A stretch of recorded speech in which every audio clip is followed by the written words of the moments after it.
Tonight, we explore the theme of ordinary mind, a Zen teaching that points to something so simple it is easy to miss.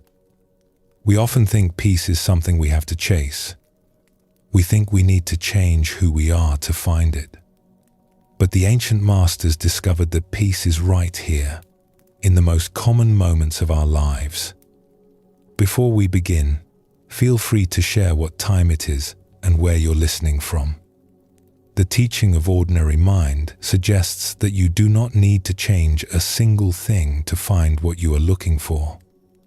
It suggests that this moment, exactly as it is, already contains everything we are seeking.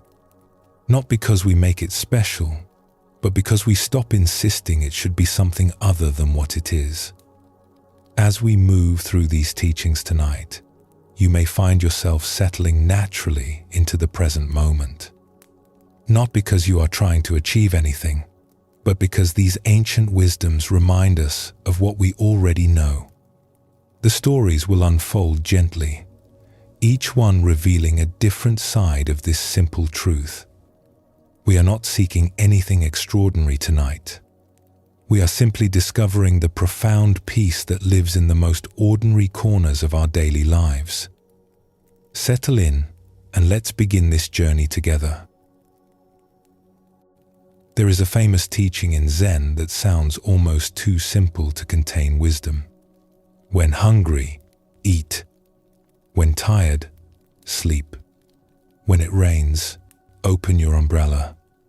This is called ordinary mind. At first, these words might seem pointless. Of course we eat when hungry. What else would we do? But look more closely at how we actually live. When hungry, we often delay eating while finishing one more task. When tired, we push through with stimulants and willpower.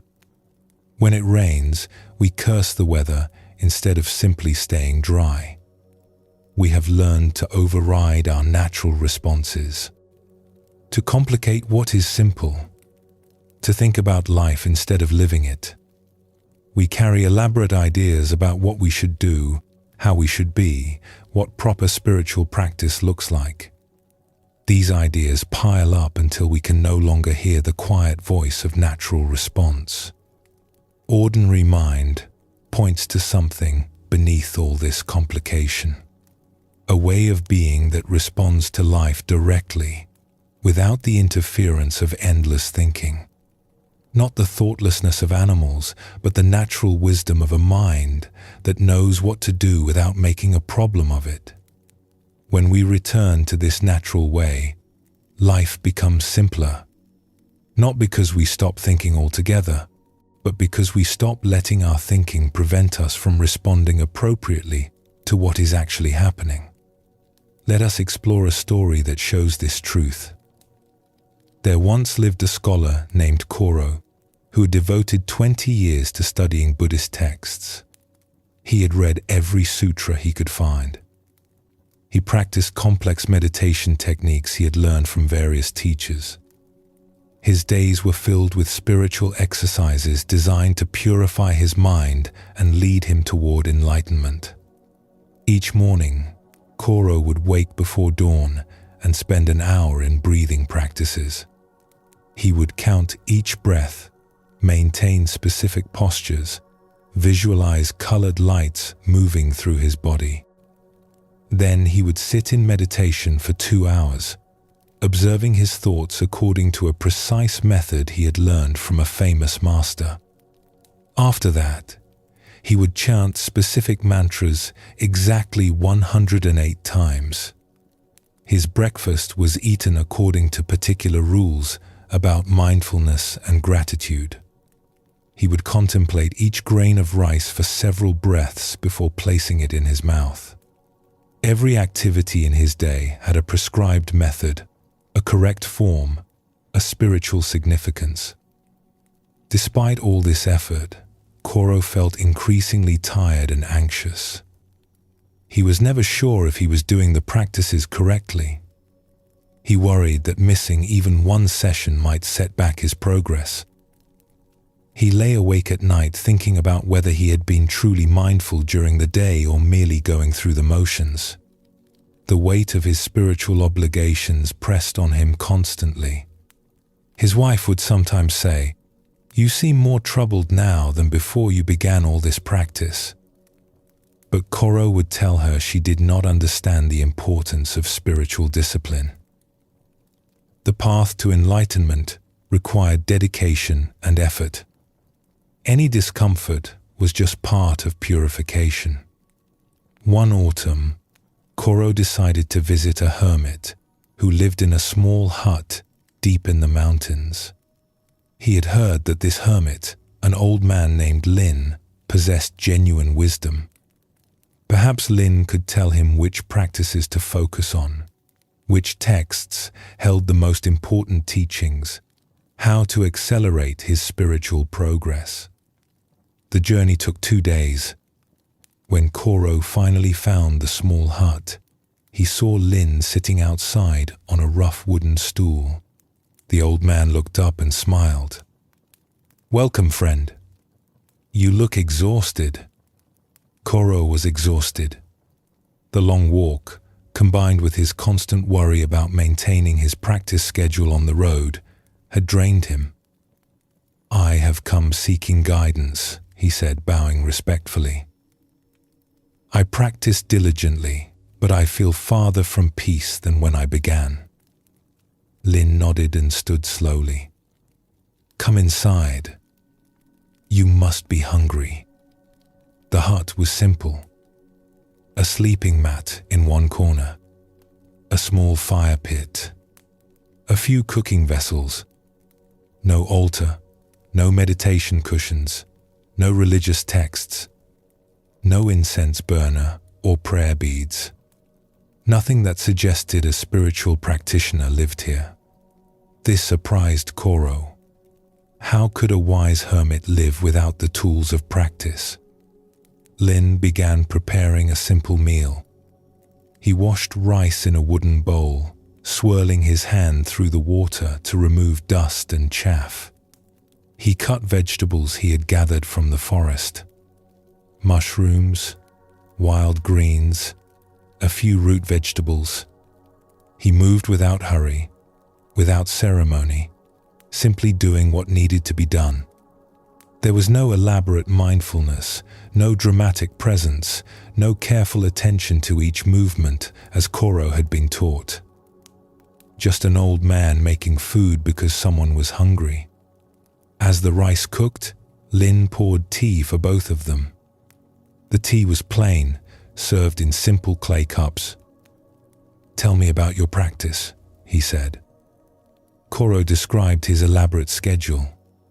The hours of meditation, the breathing techniques, the mantras, the mindful eating, the visualization practices, the prostrations, the study sessions. He explained how he contemplated the Four Noble Truths each evening, how he reflected on impermanence throughout the day, how he tried to maintain awareness of each action. As he spoke, he realized how complicated it all sounded, how exhausting even the description was. Lin listened quietly, sipping his tea.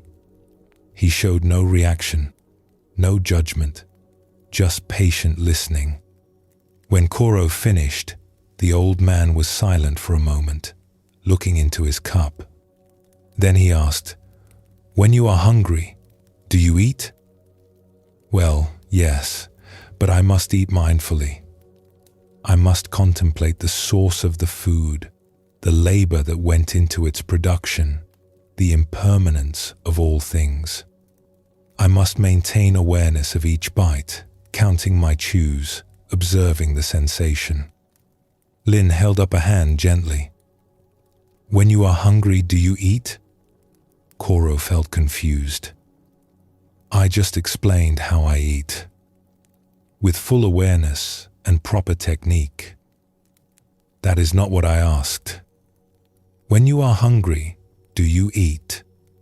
Or do you perform elaborate rituals around eating while hunger remains? Something in Koro became defensive. Eating mindfully is important practice. Many teachers emphasize this. The sutras speak of right action and mindful consumption.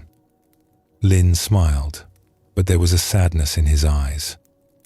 The Buddha ate when he was hungry. He did not make eating into a complicated performance. He simply nourished his body so he could continue his work. He gestured to the rice, which was now ready. "Let us eat." Lin served the food in simple wooden bowls. He began eating without ceremony, without elaborate attention, just eating because he was hungry.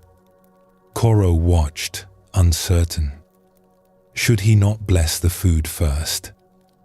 Count his breaths? Maintain special awareness? "Eat," Lin said gently. "The rice is getting cold." Koro took a bite. The rice was perfectly cooked, slightly sweet. The vegetables were tender.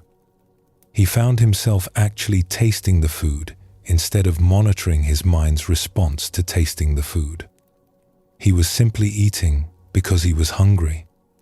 And it was satisfying in a way his elaborate mindful meals had not been for years. They ate in comfortable silence. When they finished, Lin collected the bowls and washed them in a bucket of water. Again, no ceremony. Just cleaning dishes because they needed cleaning. "I don't understand," Koro said. "Is this your practice? Just living? What else is there?" Lin replied, "When dishes are dirty, I wash them. When I am tired, I sleep. When the garden needs weeding, I weed. When a visitor comes, I make tea. Where in this is there room for anything other than practice? But surely you meditate. Study the teachings. Cultivate your mind."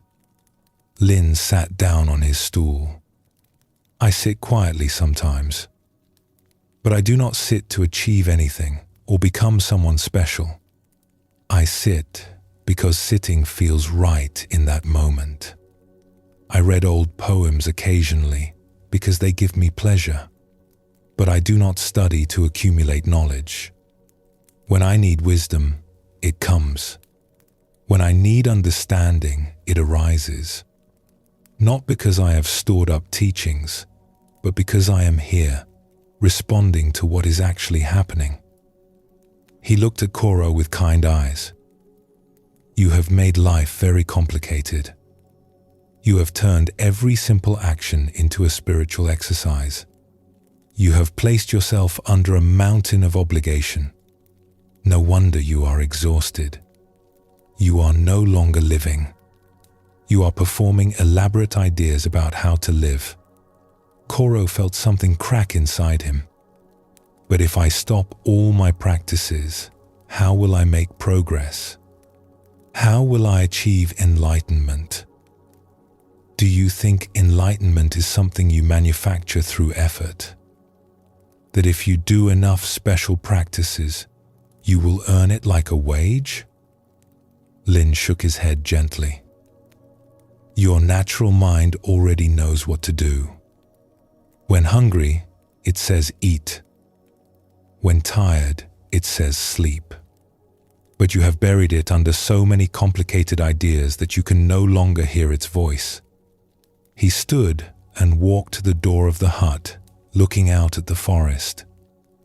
"Stay with me for a few days. Do not practice anything. Just live. Eat when hungry. Sleep when tired. Walk when you feel like walking. Sit when you feel like sitting. See what happens when you stop trying so hard to be spiritual." Koro stayed for 5 days. At first, it felt almost frightening to abandon his routines. His mind kept telling him he should be practicing, that he was wasting time, that he was falling behind in his spiritual progress. The first morning, he woke at his usual early hour and sat up, ready to begin his breathing exercises. But Lin was still asleep, snoring softly. Should Koro wake him? Or practice alone? Instead, Koro lay back down. His body was still tired, so he slept. When he woke again, sunlight was streaming through gaps in the wall. He felt rested in a way he had not felt in years. Lin was already outside, and Koro found him sitting on his stool, watching mist rise from the valley below. The old man did not acknowledge Koro's arrival. He simply sat, tea in hand, looking at the morning. Koro sat nearby on a flat stone. They stayed that way for a long time, neither speaking, just watching the world wake up. Eventually Lin stood and went inside. He made simple rice porridge. They ate without ceremony. When Koro started to contemplate the source of the rice, Lin caught his eye and smiled gently. Koro let the thought go and just ate because he was hungry. The days passed in this way. Lin simply went about his life. He gathered firewood when the pile grew low. He tended his small garden, pulling weeds and checking the vegetables. He cooked simple meals when hungry. He sat outside watching the light change through the trees. Sometimes he hummed quietly to himself. Sometimes he napped in the afternoon sun. There was no drama in any of it. No significance. Just an old man living in the mountains, doing what needed doing, responding to each moment without complication. On the third day, Koro woke and felt genuinely rested for the first time in years. He had slept when he was tired instead of getting up early to practice. He had eaten a simple breakfast when he was hungry instead of following elaborate rituals. He went outside and helped Lin collect mushrooms in the forest. They walked quietly, occasionally pointing out interesting fungi to each other. The morning air was cool and clean. Birds called from high branches. Nothing special was happening. Yet Koro felt more peaceful than during any of his intense meditation sessions. "Lin," he said as they walked, "may I ask you something?" "Of course." "Do you ever sit in formal meditation?" "Sometimes, when it feels right." "Usually in the evening after the day's work is done." "I sit because sitting quietly feels good, not because I'm trying to achieve anything." "Do you study the sutras?" "I read them occasionally, the way one might read poetry. For the beauty of the words, for the pleasure of contemplating ideas. But I do not study them as if they contain secrets I must unlock. The wisdom they point to is already here." He gestured around at the forest. "In this, in breathing, in walking, in eating when hungry." That evening, sitting by the fire, Koro said, "I think I am beginning to understand. I have been making life into a problem that needs solving through spiritual techniques. But life is not a problem. It is just life. It tells me what it needs. I only have to listen and respond." Lin nodded. "Your ordinary mind is wiser than all your complicated practices. It has always known what to do. You only needed to stop interfering with it." When Koro returned home, he put away most of his practice texts. He kept a simple life. When hungry, he ate. When tired, he slept. When work needed doing, he did it. When rest felt right, he rested. He stopped carrying the burden of elaborate spiritual striving. And in letting go of that burden, he found the peace he had been seeking through 20 years of complicated effort.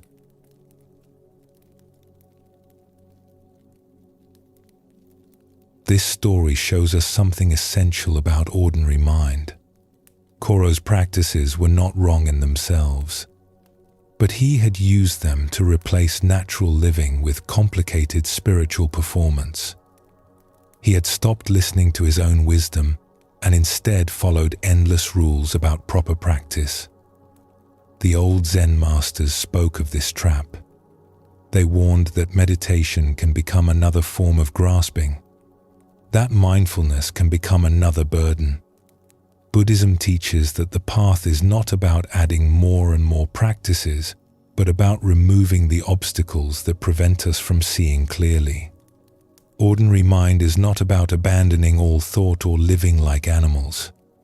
It is about letting our natural wisdom guide us, instead of burying it under layers of complicated ideas about how we should be. Lin still thought, still made decisions, still lived as a human. But his thinking served life instead of replacing it. The Buddha once said that he taught only one thing: suffering and the end of suffering.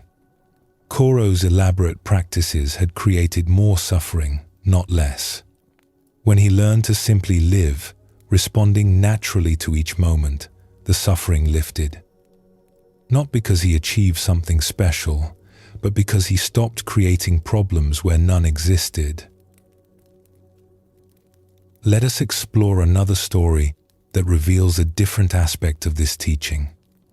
There was once a farmer named Hisa who worked a small plot of land on the outskirts of a village. Each day, she would rise with the sun and tend her crops. She planted seeds in spring, pressing each one gently into prepared soil. She watered and weeded through summer, her hands learning the difference between young vegetable shoots and invasive plants. She harvested in autumn, gathering what the earth had produced. She rested in winter, repairing tools and planning for the coming year.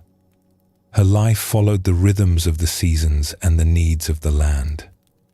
Hisa had a neighbor, a merchant named Iko, who had recently become interested in spiritual practice. He had sold some of his business interests and now had time for what he called his inner development. He would often visit Hisa and talk about the meditation retreats he attended, the teachings he was studying, the techniques he was learning to purify his mind. One afternoon, Iko came to Hisa's field and found her pulling weeds under the hot sun. Her hands were stained with soil. Sweat dampened her hair. She worked methodically, moving down each row with patient attention. Iko had just returned from a 10-day silent meditation retreat at a temple in the mountains. He was eager to share what he had learned. "Hisa, you should come to these retreats," he said. "I have learned methods for achieving inner peace." The teacher showed us how to observe our thoughts without attachment, how to cultivate equanimity in the face of all experience, how to transcend the ordinary mind and touch something higher. Hisa continued pulling weeds as she listened. Her hands moved steadily through the rows of vegetables. "That sounds interesting," she said without looking up. "You seem so calm, Hisa. But imagine how peaceful you could be if you learned these techniques. You could achieve real liberation, not just ordinary contentment." Hisa sat back on her heels and wiped sweat from her forehead with the back of her hand. She looked at Iko, who stood at the edge of the field in clean robes, having washed off all traces of the world before beginning his spiritual journey. "What is wrong with ordinary contentment?" she asked. "Nothing is wrong with it. But there are higher states available, states of bliss and clarity beyond normal experience. Don't you want to achieve something extraordinary?" Heza looked at the vegetables growing in neat rows, beans climbing their supports, squash spreading their broad leaves, radishes pushing up through the soil. She looked at the rich, dark soil, alive with earthworms and beetles. She looked at her hands, stained with earth and scarred from years of work. When I wake each morning, I feel what needs doing. The plants tell me if they need water. The soil tells me if it needs turning. My body tells me when to rest. I do not fight against what is happening. I do not wish things were different. I simply respond to what each day asks of me. Where in this would I fit your special states? Iko felt frustrated. Heza was missing the point. She was so caught in the mundane that she could not see the possibility of transcendence. But you are just living an ordinary life, planting and weeding and harvesting, the same thing every day. Where is the spiritual depth in that? What could be deeper than this? Heza asked simply. She held up a handful of soil. In this soil, life grows. Seeds become food. Food becomes strength. Strength becomes work. Work becomes food again. I am part of this circle. When I plant, I am completely planting. When I harvest, I am completely harvesting. My mind does not wander to other places or times. It is here, doing what is needed. Is this not peace? But you have not transcended anything. You are still caught in ordinary consciousness. Heza smiled and returned to her weeding. Perhaps your extraordinary states are what keep you from being fully here. You go on retreats to find peace instead of being peaceful where you are. You learn techniques to achieve calm instead of simply being calm. You seek higher states instead of fully inhabiting this one. She pulled another weed, examining its roots before tossing it aside. I do not need to transcend my ordinary mind. My ordinary mind, when I do not interfere with it, knows exactly what to do.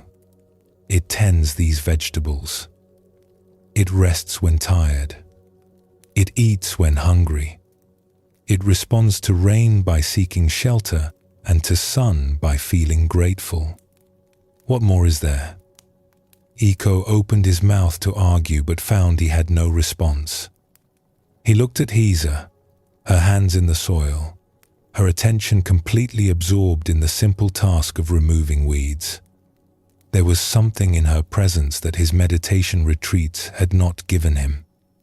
A quality of being fully where she was, doing what she was doing, without any part of her wishing to be elsewhere or become someone other than who she was. But don't you ever want something more? He asked quietly. More than what? More than food growing in good soil? More than the sun on my face? More than honest work that serves life? What would be more than this? Iko sat down at the edge of the field. He thought about his meditation retreats, always seeking states of consciousness beyond his normal awareness, always trying to achieve something special, always feeling that his ordinary life was somehow lacking, something to be transcended through spiritual practice. Even during the retreat, he had spent much of his time thinking about how peaceful he would be once he truly mastered the techniques, always reaching for something just beyond his grasp. I think, he said slowly, that I have been running away from my life instead of living it. I keep going on these retreats because I believe that peace is somewhere other than here. That wisdom is something other than responding naturally to what is in front of me. Heza nodded. The retreats may help some people, but for me, This field is my retreat. These vegetables are my teachers. My practice is simply tending what needs tending, not seeking anything beyond this, not achieving special states, just being here, hands in the soil, doing what the day asks. She pulled another weed and tossed it aside. When you are ready, you are welcome to help me. Sometimes the best teaching is just working together in silence. Iko took off his outer robe, which was too fine for field work. He knelt beside Hisa and began pulling weeds. At first, his mind was busy comparing this simple work to his sophisticated meditation practices. This was just manual labor. How could it compare to the profound insights he had glimpsed during retreat? His teachers had spoken of enlightenment, of liberation from the cycle of birth and death. What did pulling weeds have to do with such lofty goals? But gradually, as the afternoon sun moved across the sky, something shifted. His hands learned to distinguish weeds from vegetables. He found a rhythm in the work. Reach, grasp, pull, toss. Reach, grasp, pull, toss. The repetition became almost meditative. His thoughts slowed. The constant commentary in his mind about whether he was doing it right, whether this was valuable use of his time, whether he was making spiritual progress, all of that began to quiet. He noticed things. The way the soil smelled after being disturbed, rich and dark. The satisfaction of clearing a row and seeing the vegetables standing free. The coolness of the earth on his hands. The ache in his back from bending. The slight breeze that offered relief from the heat. He was not thinking about any of this. He was simply experiencing it. When the sun began to set and Hisa finally sat back, Iko realized hours had gone by. He had not thought once about achieving special states or transcending ordinary consciousness. He had just been here, pulling weeds, his mind absorbed in simple work. "How do you feel?" Hisa asked as they walked back toward the village, both of them dusty and tired. "Tired," Iko said. "My back aches from bending. My hands are dirty, but I feel settled, like I have been where I actually am for the first time in months." "This is ordinary mind," Hisa said. "Nothing special. Just being here, responding to what needs doing, finding peace in the simplicity of honest work. Your meditation techniques may give you interesting experiences, but they cannot give you more than this. This is already everything." They walked in silence for a while. Then Iko asked, "Will you let me help you again tomorrow?" Hisa smiled. "The field is always there. The work is always there. Come whenever you wish."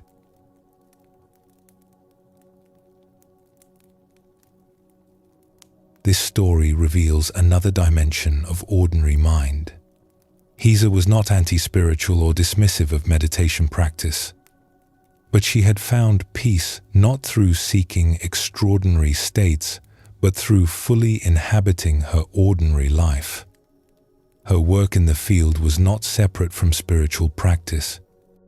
It was spiritual practice, not because she made it significant, but because she gave herself to it completely. We often think that peace requires special conditions, like quiet meditation halls or retreat centers, time away from ordinary responsibilities. We believe that our daily work, our regular routines, our common activities are obstacles to peace rather than opportunities for it. So we wait for the right conditions. We tell ourselves we will be peaceful when we finally have time for proper practice. But ordinary mind teaches us differently. This moment, exactly as it is where peace lives. Not in special states or extraordinary experiences, but in the simple fact of being here, responding naturally to what life asks of us right now. When we stop seeking something beyond our ordinary experience, we discover that our ordinary experience, met fully, is already complete. We do not need to transcend it or transform it or achieve states beyond it. We only need to stop fighting it and be where we actually are. Take a gentle breath now. Let your body settle where it is. Feel the simple fact of breathing, which needs no technique or special method. Just breath moving through you, natural and easy.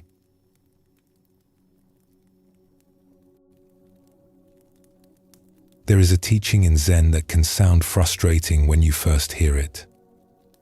A student asks, "What is enlightenment?" The master replies, "Your everyday mind." The student says, "But what should I do to attain it?" The master says, "If you try to attain it, you move away from it." This teaching points to something that seems impossible. How can the mind we already have be what we are seeking? Is less than #0. 5# is greater than. How can we already possess what we spend years trying to find? It feels like being told that the treasure we have been searching for is in our own pocket, and we have been carrying it the whole time. But this is exactly what ordinary mind reveals.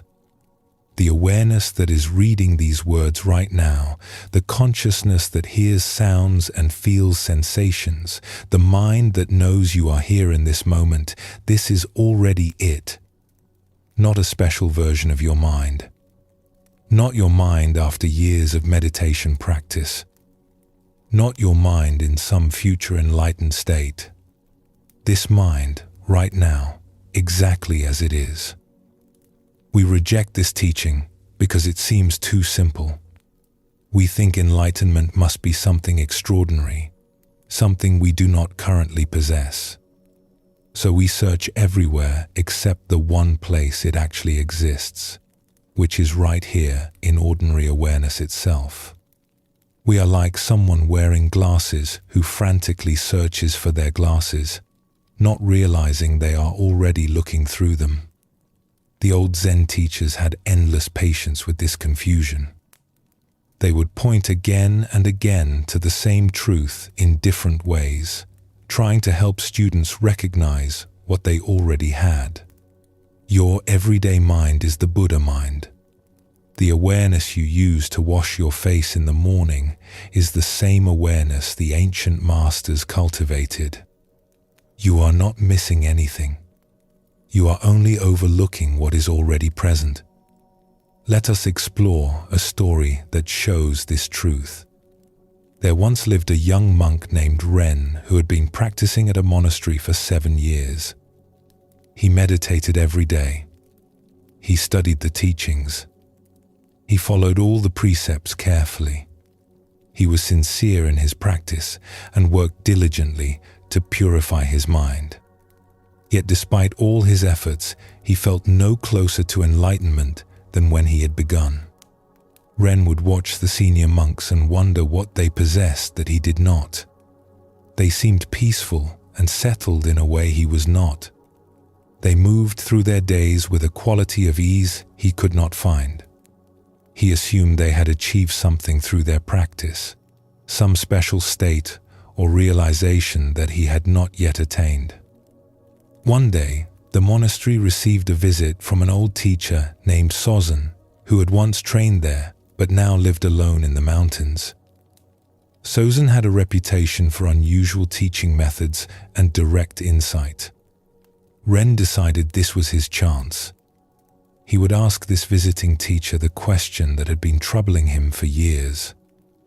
He found Sozen sitting under a tree in the monastery garden, watching leaves move in the breeze. Ren approached and bowed respectfully.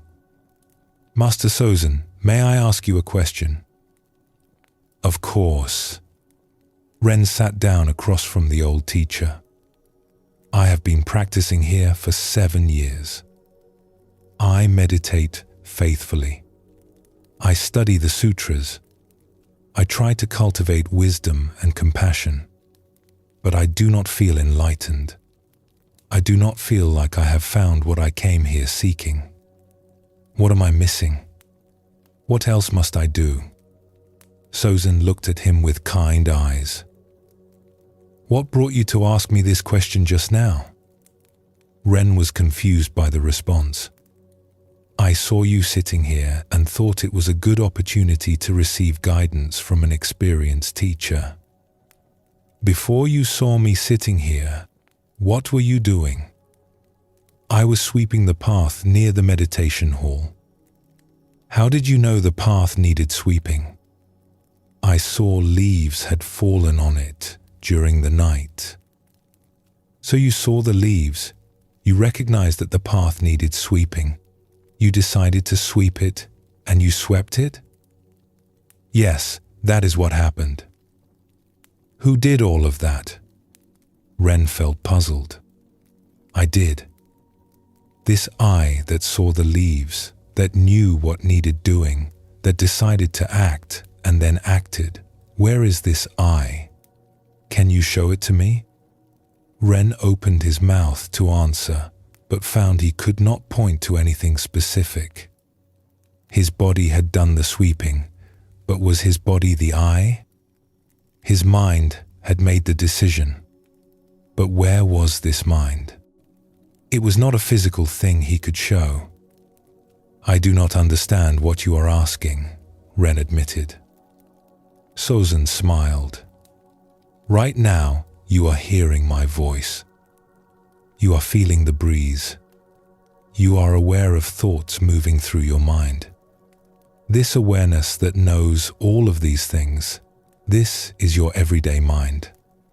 It has been with you from the moment you woke this morning. It was there when you saw the leaves on the path. It was there when you decided to sweep. It is here now as we talk. This awareness is not something you need to find or achieve. It is already present, already functioning, already complete. But this is just my normal consciousness, Ren protested. This is not enlightenment.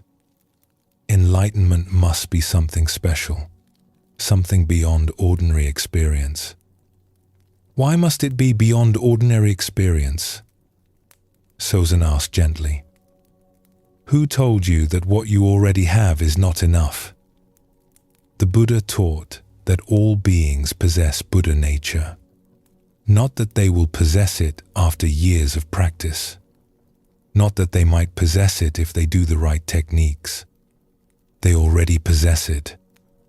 Your everyday mind, the awareness you use right now to understand my words, this is Buddha nature expressing itself. Ren felt frustrated. But if I already have it, why do I not feel enlightened? Why do I still suffer? Why am I still confused? Because you are looking for something other than what you have.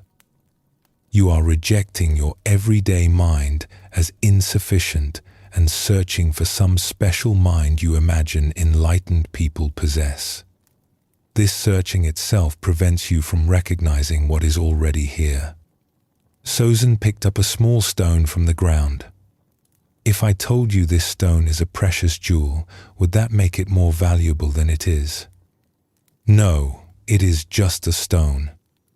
And if I told you that this stone is worthless, would that change its nature? No, it would still be the same stone. Your everyday mind is the same. It is what it is, regardless of what you think about it. When you call it just ordinary consciousness and reject it as insufficient, you do not change it. You only create suffering by wanting it to be something other than what it is.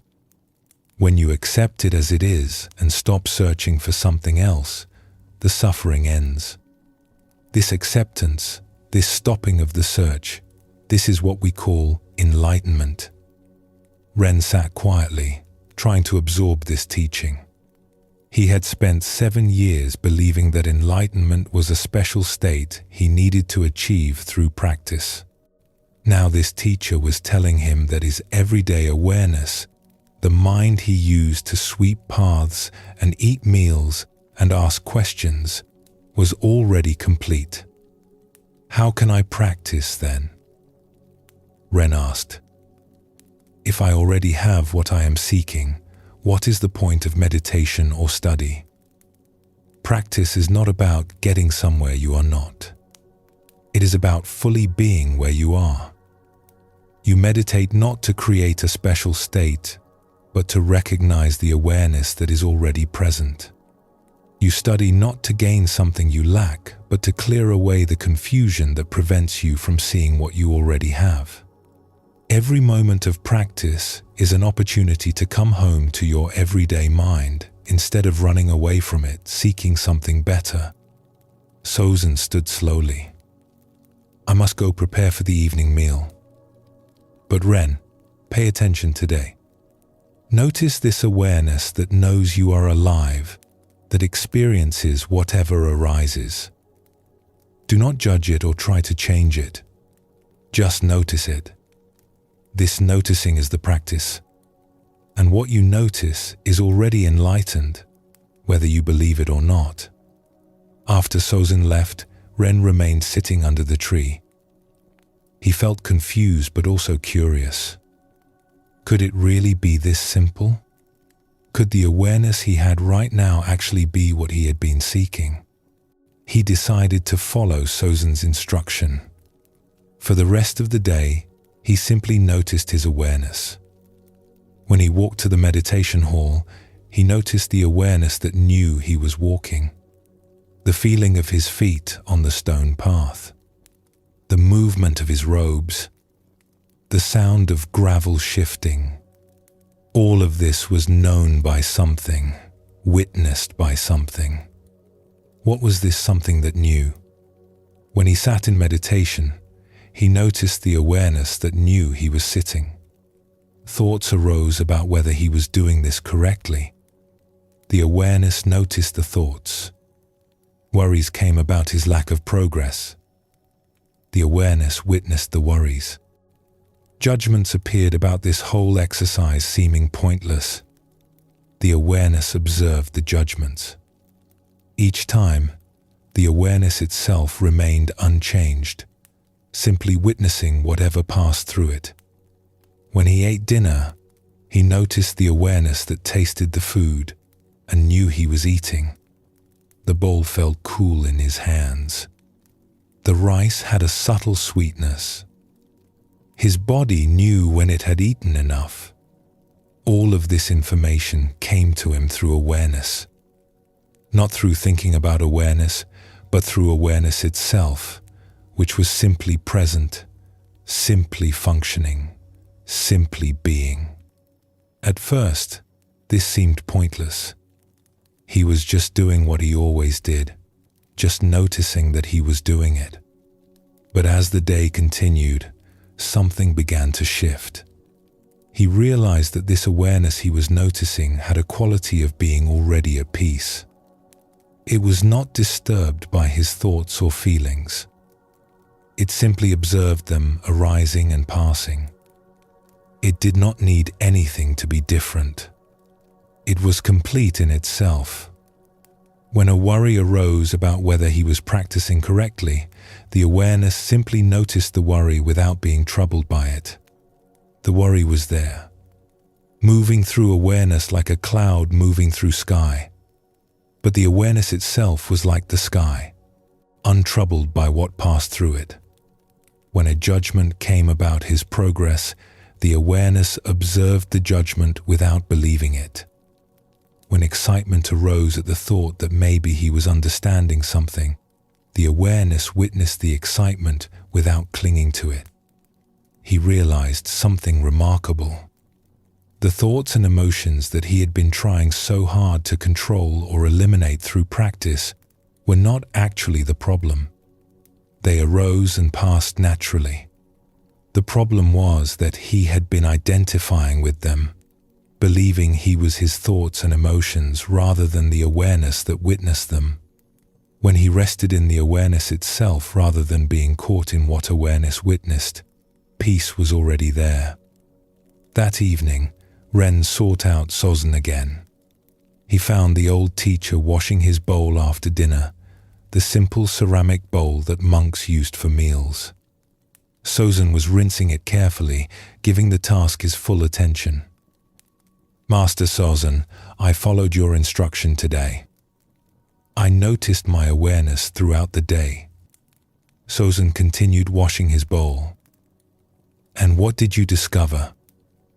"I discovered that awareness itself is peaceful, even when my thoughts are not peaceful.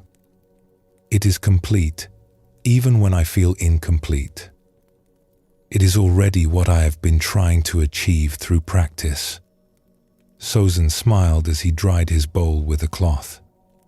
"So now you know what the old masters meant when they said, 'Your everyday mind is the path.' Not your mind after you fix it or improve it or make it special. Your mind as it already is, the ordinary awareness that has been with you all along. But why did it take 7 years to see this? Why did I not recognize it from the beginning?" Sozin set down his bowl and turned to face Ren. "Because you were taught to seek something extraordinary. You were told that enlightenment was a great achievement, a special attainment, something you did not currently possess. So you overlooked what was right in front of you, too ordinary to be what you imagined enlightenment should be. The teaching is simple, but accepting it is difficult because it asks us to give up our ideas about what should be and accept what actually is. What should I do now? Should I stop meditating? Stop studying? Why would you stop? But understand what you are doing. You do not meditate to create this awareness. It is already here. You meditate to recognize it, to rest in it, to stop running away from it, seeking something better. You study not to gain what you lack, but to clear away confusion about what you already have. Every practice is an opportunity to come home to your everyday mind." Ren bowed deeply. "Thank you for showing me what I already had." Sozin laughed, a warm sound in the evening air. "I showed you nothing. It was already there. I simply pointed at it until you stopped looking past it for something more impressive."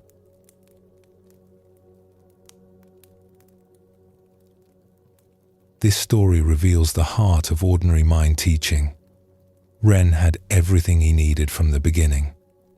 His everyday awareness, the consciousness he used to sweep paths and eat meals, was already complete and already enlightened. But he had been taught to reject it as insufficient and seek something extraordinary. Buddhism teaches that our true nature is already enlightened. We are not trying to become Buddha. We are trying to recognize the Buddha nature that has always been present. This is a radical teaching because it means that all our striving and seeking, while it may have value, is not actually bringing us closer to something we do not possess. It is helping us recognize what we have been carrying all along. The old Zen masters would sometimes shout or hit students who asked about enlightenment, not out of anger, but to shock them into recognizing the awareness that was already present in that very moment. The awareness that knows the shout, that feels the surprise, that is reading these words right now. This is it. Not a special version of awareness achieved after years of practice, but the ordinary awareness you have been using your whole life. We resist this teaching because it seems to diminish enlightenment, to make it too common and accessible. We want enlightenment to be impressive, to be the reward for years of difficult practice. But this wanting itself is what keeps us from recognizing what is already here. The search for something special prevents us from valuing what we actually have. Let us explore another story that reveals this teaching from a different angle. There was once a woman named Aki who had spent many years traveling from teacher to teacher, seeking the deepest wisdom. She had studied with meditation masters in distant monasteries, sitting for hours until her legs went numb. She had learned from forest hermits who lived in caves, practicing their austere methods of self-denial. She had attended teachings from renowned scholars who could explain the most subtle points of Dharma, their lectures lasting for days. Yet despite all this seeking, despite all the knowledge she had accumulated, she felt she had not found what she was looking for. Each teacher had something valuable to offer. Each practice had its merits. But always, after a few months or a year, Aki would feel restless again. The sense that the real teaching was somewhere else, with someone else, would arise in her. She would pack her few belongings and set off again, certain that the next teacher, the next monastery, the next technique would finally give her what she sought. Aki heard of a teacher who lived in her own village, an old woman named Yuma who ran a simple tea shop. People said that Yuma had great wisdom, though she never gave formal teachings or took on students. She simply made tea and listened to her neighbors. Aki had walked past Yuma's shop hundreds of times over the years, never imagining that wisdom might live in such an ordinary place. But now, having exhausted other options, having traveled to the most remote monasteries and the most famous teachers, she decided to visit. She entered the small shop one afternoon. The interior was simple and clean. A few tables, a counter where Yuma prepared tea, shelves holding various tea containers. Nothing impressive or spiritual, just a neighborhood tea shop. Yuma was behind the counter, an old woman with gray hair tied back simply. She wore plain clothes, not monk's robes. She smiled when Aki entered. "Welcome. Please sit. What would you like?" Aki sat at a small table by the window. "Just tea, please." Yuma prepared the tea with simple, practiced movements. No ceremony, no elaborate ritual, just making tea the way someone does who has made tea thousands of times. She brought it to the table in a plain cup and sat down across from Aki, her own cup in hand. "You look troubled," she said. Aki was surprised by the direct observation. "I have been searching for many years. I have traveled to distant places seeking teachers and teachings, but I have not found what I am looking for. I heard that you might have wisdom to share. What are you looking for?" Yuma asked, sipping her tea. "Peace. Understanding. Some sense of arriving at the truth instead of always searching for it. I feel like I have been seeking my entire adult life, and I am tired. But I do not know how to stop seeking because I have not yet found what I am seeking." Yuma nodded, her expression sympathetic. "Where have you been searching?" Aki described her travels. The monasteries in the mountains, where monks rose at midnight for meditation. The hermits in their caves, who owned nothing but a robe and a bowl. The scholars in their temples, who had memorized entire libraries of texts. She had learned many teachings, practiced many techniques, studied many texts. She could explain complex philosophical points. She could sit in meditation for hours. She knew the names of ancient masters and their lineages. But none of it had given her the sense of completion she sought. "Did any of these teachers help you?" Yuma asked. They each taught me valuable things. I am grateful for what they shared. But I always felt like the real teaching was somewhere else, somewhere I had not yet found. Like there was a secret that everyone else knew but no one would tell me directly. And now you have returned to your own village, to a tea shop you have passed countless times, hoping to find here what you could not find elsewhere? Yes, Aki admitted, feeling slightly foolish. It sounds strange when you say it that way. Yuma smiled gently. Tell me, Aki, when you traveled to these distant places, what did you take with you? Only simple things. A bag with spare clothes. A few coins. A sleeping mat. I tried to travel lightly so I could move easily from place to place. And what else? Aki thought about it. My memories. My thoughts. My worries. Those went with me too, unfortunately. I could not leave those behind. And what about your awareness? The consciousness that experienced all those travels, that heard all those teachings, that sat in all those meditation halls, that knows right now that you are sitting in this tea shop. That went with me too, I suppose. I never thought about it. And when you returned home, what did you bring back? I brought back knowledge, new understandings, different perspectives on the teachings. I can explain things now that I could not explain before. And what about your awareness? Is it any different than when you left? Aki paused. She had never thought about it this way. Her awareness, the simple fact of being conscious, of knowing she was alive, of experiencing each moment. Had that changed? I suppose it is the same awareness. It has always been with me. Exactly. Yuma poured more tea into Aki's cup from a small pot she had brought. You have traveled across the country carrying what you were searching for. This awareness, this ordinary consciousness that knows you are alive, that experiences each moment, this is your home. It has been your home all along. But you kept leaving it, thinking home must be somewhere else.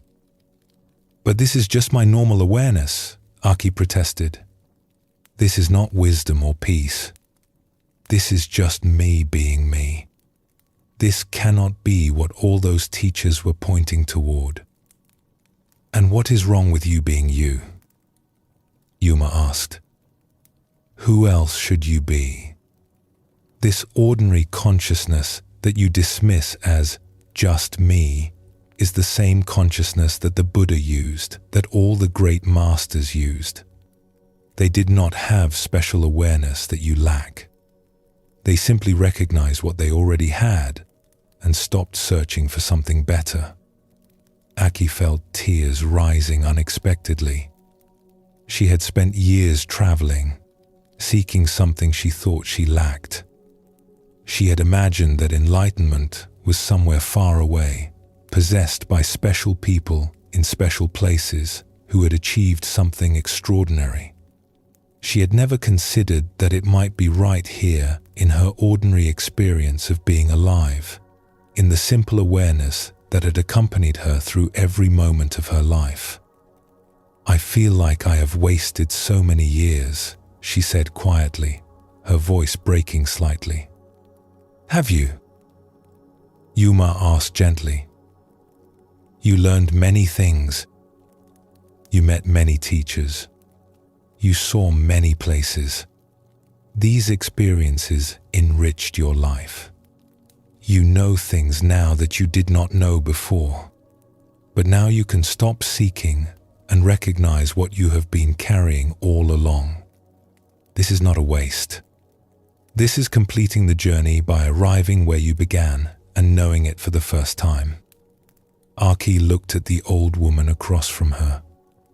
Why do you run a tea shop instead of teaching formally? Surely you could help many people. I am helping people, Yuma said. I make good tea. I create a peaceful place where neighbors can rest and talk. I listen when someone needs listening. This ordinary work is my practice and my teaching. I do not need to be a famous teacher in a monastery. I only need to be fully present for what life asks of me each day. But is this enough? Just making tea and listening to people? What would be more than this? I have my awareness. I have this moment. I have the opportunity to serve others in simple ways. My everyday mind finds peace in ordinary work. Why would I need something more impressive? Aki sat quietly, sipping her tea. She realized that in this small shop, with this ordinary old woman making tea, she felt more at peace than she had felt in any of the impressive monasteries or dramatic hermit caves. Nothing special was happening, just two people drinking tea. Just ordinary awareness being aware. Just this moment, complete in itself. Can I come back tomorrow? Aki asked. The shop is here every day, Yuma replied. And so are you. Not the you that travels seeking enlightenment, but the you that already has what it needs. Come drink tea whenever you wish. Sometimes the best teaching is just sitting together, being ourselves, without trying to be anything special. Aki did return, day after day. She helped Yuma in the shop sometimes. They would talk about small things, ordinary things. The weather, the neighbors, the tea harvest. Nothing profound, nothing special. But Aki found that her restless seeking had quieted. She had finally come home, not to a place, but to the recognition that her everyday awareness, her ordinary mind, had been home all along.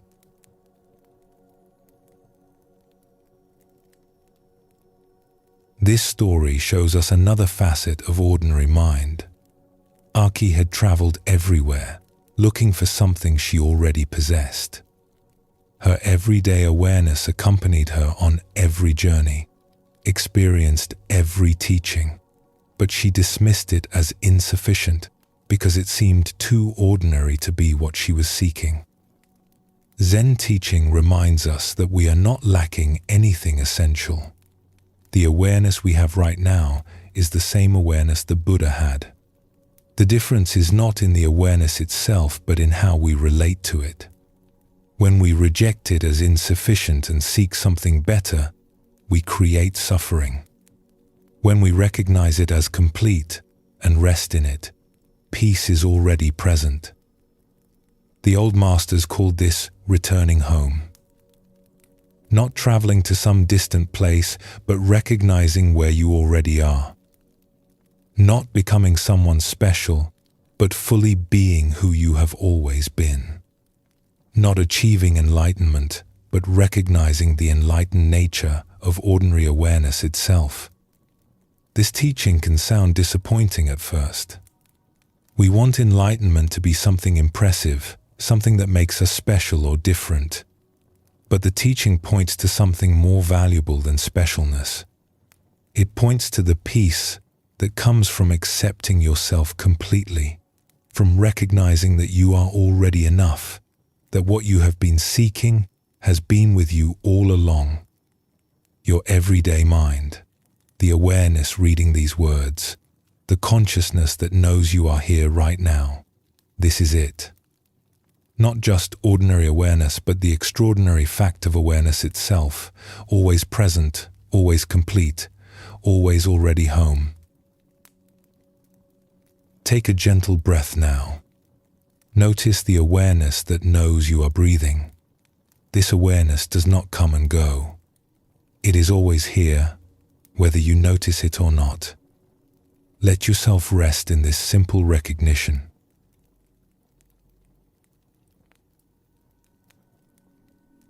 There is an old saying in Zen that sounds like a riddle. Before enlightenment, chop wood and carry water. After enlightenment, chop wood and carry water. When people first hear this, they often feel confused or even disappointed. If nothing changes, what is the point of practice? Is less than #0. 5 is greater than. If we still do the same ordinary tasks, what is the value of awakening? But this teaching points to something essential about ordinary mind. Enlightenment does not transport us to a different realm where we no longer need to do daily tasks. It does not make us special beings who float above ordinary life. The wood still needs chopping. The water still needs carrying. What changes is not the tasks themselves, but how we meet them. Before awakening, we chop wood while wishing we were doing something else. We carry water while thinking about more important things. Our minds resist the simplicity of what is actually required. We make our daily tasks into burdens, obstacles to overcome before we can get to what we consider our real life. After awakening, we simply chop wood. We simply carry water. The tasks remain the same, but the mental struggle around them dissolves. We are no longer split between what we are doing and where we think we should be. The separation between spiritual practice and ordinary activity disappears. Everything becomes practice. Everything becomes sacred. Not because we make it special, but because we stop making distinctions between special and ordinary. This teaching challenges our ideas about spiritual life. We imagine that enlightened people must live differently than ordinary people. They must spend their time in meditation or prayer, removed from mundane concerns. But the old masters taught that true practice happens right in the middle of ordinary life, in the daily tasks we all must do. There was once a young monk named Jiro, who joined a monastery with a burning desire for enlightenment. He had read accounts of monks who had profound awakening experiences, who touched ultimate truth and were transformed forever. He wanted this for himself. He imagined that once he achieved enlightenment, his life would be different. He would be peaceful and wise. He would understand the deepest mysteries. He would be free from ordinary concerns. The monastery had a daily routine that all monks followed. Wake before dawn. Sit in meditation. Chant sutras. Eat breakfast. Clean the buildings. Work in the gardens. Study texts. More meditation. More chanting. Prepare meals. Eat dinner. Evening meditation. Sleep. The same schedule every day, year after year. Jiro threw himself into the meditation practice. He would sit for hours, pushing through pain and discomfort, certain that if he just sat long enough with enough intensity, enlightenment would come. During work periods, when he was supposed to be sweeping the courtyard or washing dishes, he would do the tasks as quickly as possible so he could return to what he considered real practice, which was sitting meditation. The other monks would work with steady attention, seeming to give their full energy to whatever task was at hand. Jiro found this puzzling.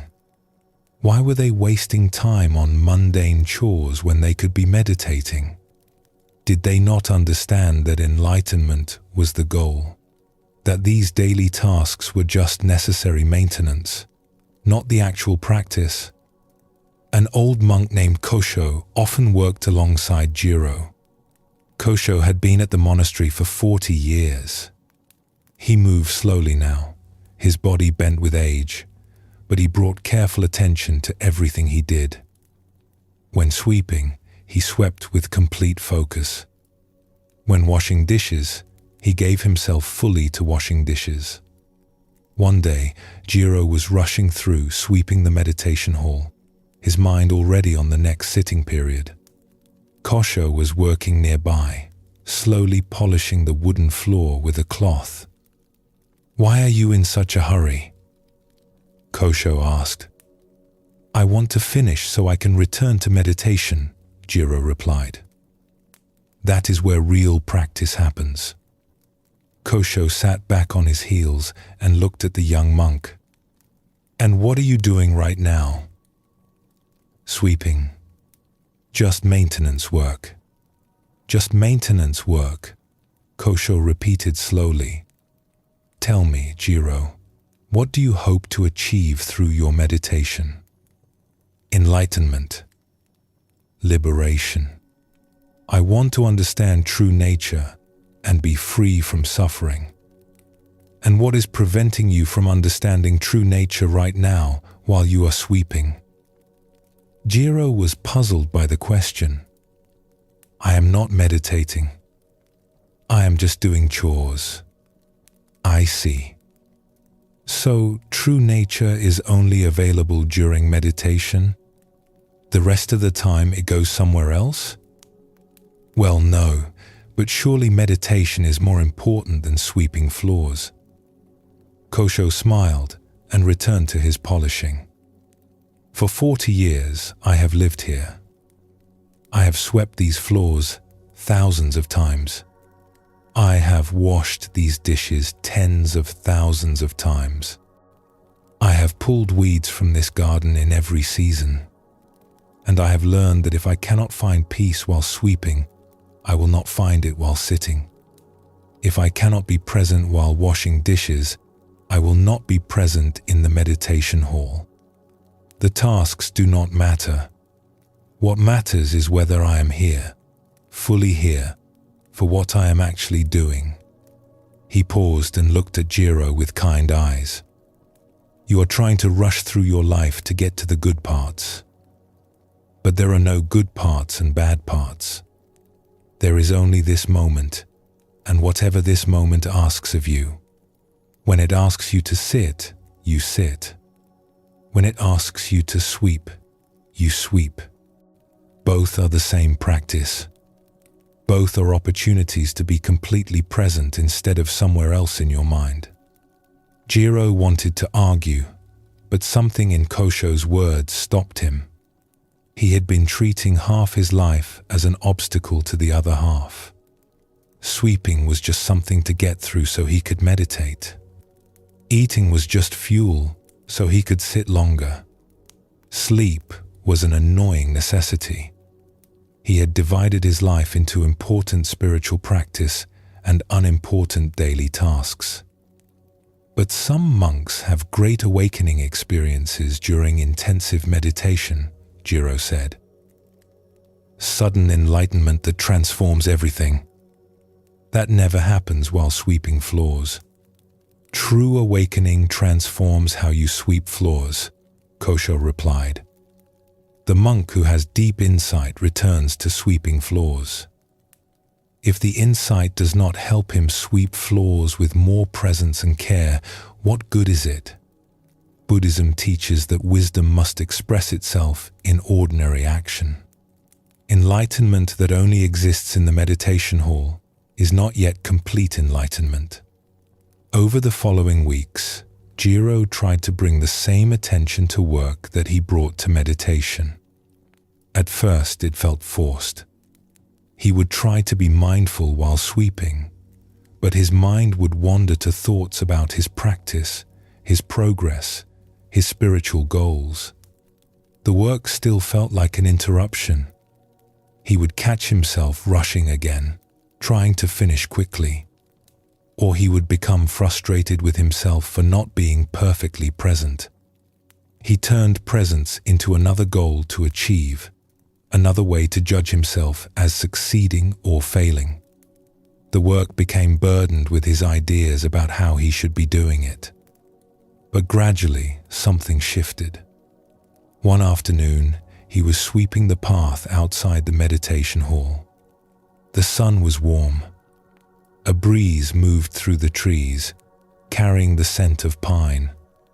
His broom moved back and forth across the stones. Without planning to, without trying to, he found himself simply sweeping. Not sweeping while thinking about sweeping. Not sweeping while evaluating his mindfulness. Just sweeping. The sensation of the broom handle in his hands. The sound of the bristles against stone. The pile of dust and leaves growing larger. All of it was present, and he was present with it. His mind was not somewhere else, and there was something peaceful in this simplicity. Something he had been missing while rushing through tasks to get to what he thought was more important. He began to notice that when he gave himself fully to sweeping, when he let go of the internal commentary about how he should be doing something else, the sweeping itself became peaceful.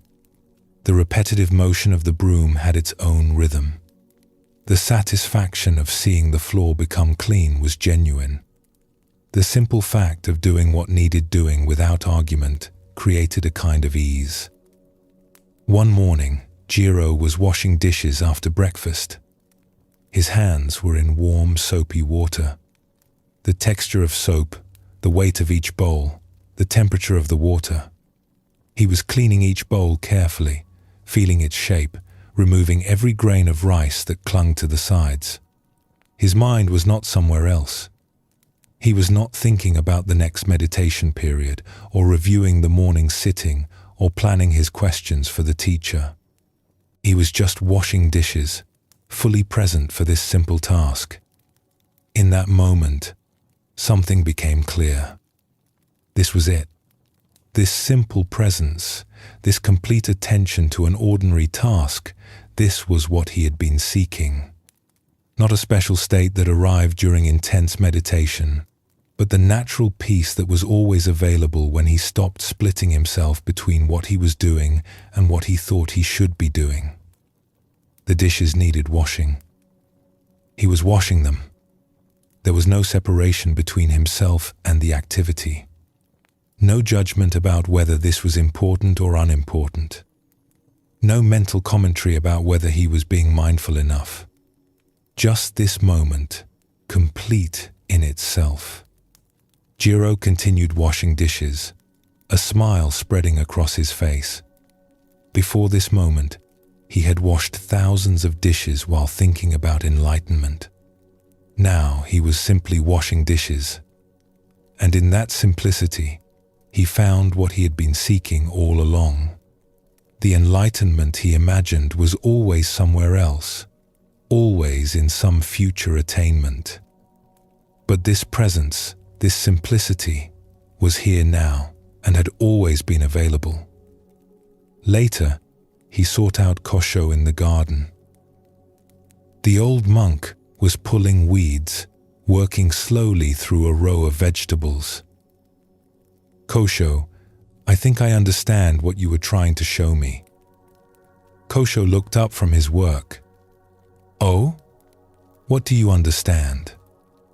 "That it is all practice. That enlightenment is not somewhere else, some special state I achieve in meditation. It is right here in ordinary activities when I bring my full attention to them." Kosho nodded. "That is good. Now you can begin real practice. Now you can stop trying to use half your life to escape the other half and start actually living all of it." But does this mean meditation is not important? That I should just focus on daily tasks? Not at all. Meditation helps train your attention. It gives you time to see how your mind works. But then you must bring that attention into your whole life. Before enlightenment, you meditate. After enlightenment, you still meditate. But you also sweep floors with the same presence you bring to meditation. You wash dishes with the same attention you give to breathing. The activities are not separate. They are all expressions of the same practice. Jiro bowed to his teacher. Thank you for your patience. I have been living here for 2 years, but I just arrived today. Kosho laughed. Welcome home. Now, would you help me with these weeds? They are not less important than meditation, and they are not more important. They are simply what needs doing right now.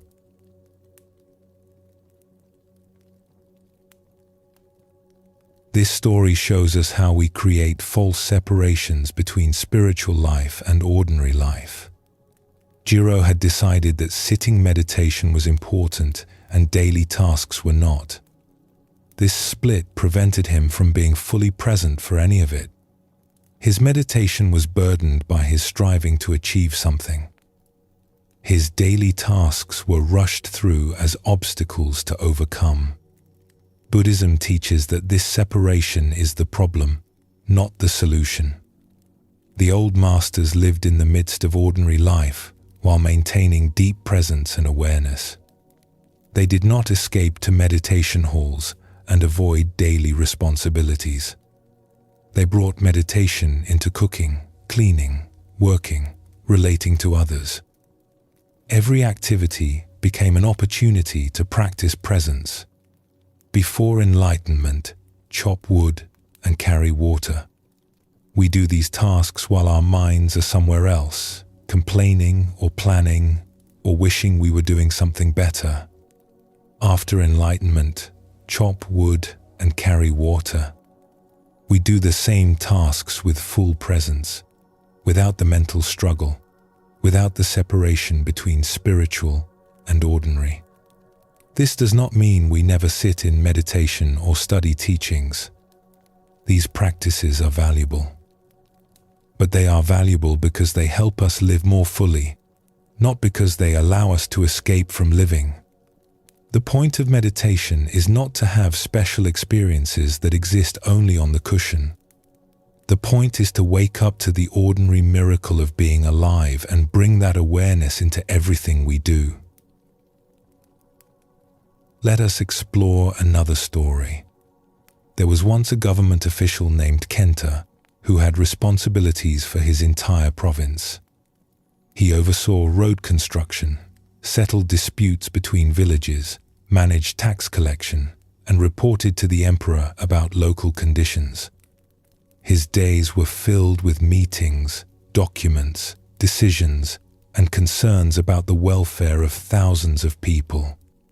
Kenta had always been interested in Buddhist teachings, but his official duties left little time for practice. He would think longingly of monks in their monasteries, able to dedicate themselves fully to meditation and study. He imagined that if he could just leave his position and become a monk, he could finally develop real wisdom and peace. One year, a respected Zen teacher named Dayu was traveling through the province. Kenta arranged to meet with him, hoping to receive guidance about how to practice while burdened with worldly responsibilities. They met in Kenta's office, a room filled with maps and administrative documents. Kenta bowed respectfully and said, "Master Dayu, I am grateful you agreed to see me. I have a question that troubles me deeply. I want to practice Zen seriously, but my work consumes all my time. I have considered resigning my position to enter a monastery. What do you advise?" Dayu looked around the office, taking in the maps, showing villages and roads, the stacks of documents, the evidence of Kenta's responsibilities. "What would you do in a monastery?" he asked. "I would meditate, study the teachings, work to understand true nature, and develop compassion and wisdom." "And why do you need a monastery for this?" Kenta was surprised by the question. "Because in a monastery, I would be free from worldly concerns. I could focus entirely on spiritual development instead of being distracted by administrative duties." "I see. So you believe your work is separate from spiritual practice? That managing the affairs of this province is an obstacle to wisdom rather than an expression of it? Well, yes. Surely meditation and study are more important than overseeing road construction or settling land disputes. Dayu smiled. Tell me, Kenta, when you settle a dispute fairly, are you not practicing compassion? When you ensure roads are built well so people can travel safely, are you not serving others? When you manage taxes carefully so the burden is distributed justly, are you not expressing wisdom? What could be more important than this? Kenta felt uncertain. But these are just my duties. They are not spiritual practice.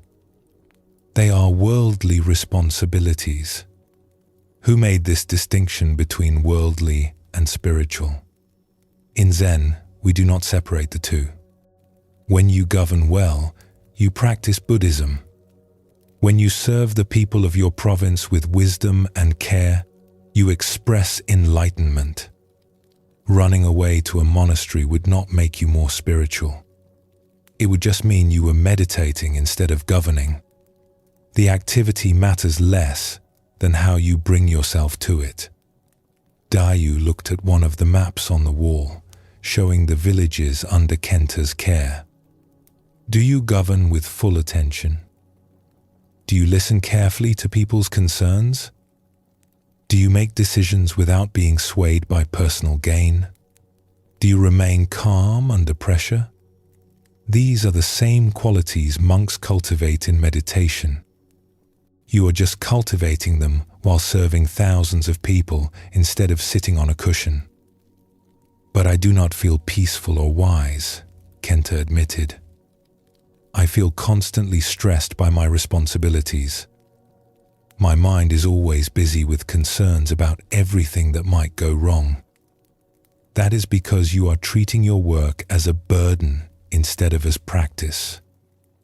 You think it prevents you from being spiritual, rather than seeing it as your opportunity to be spiritual.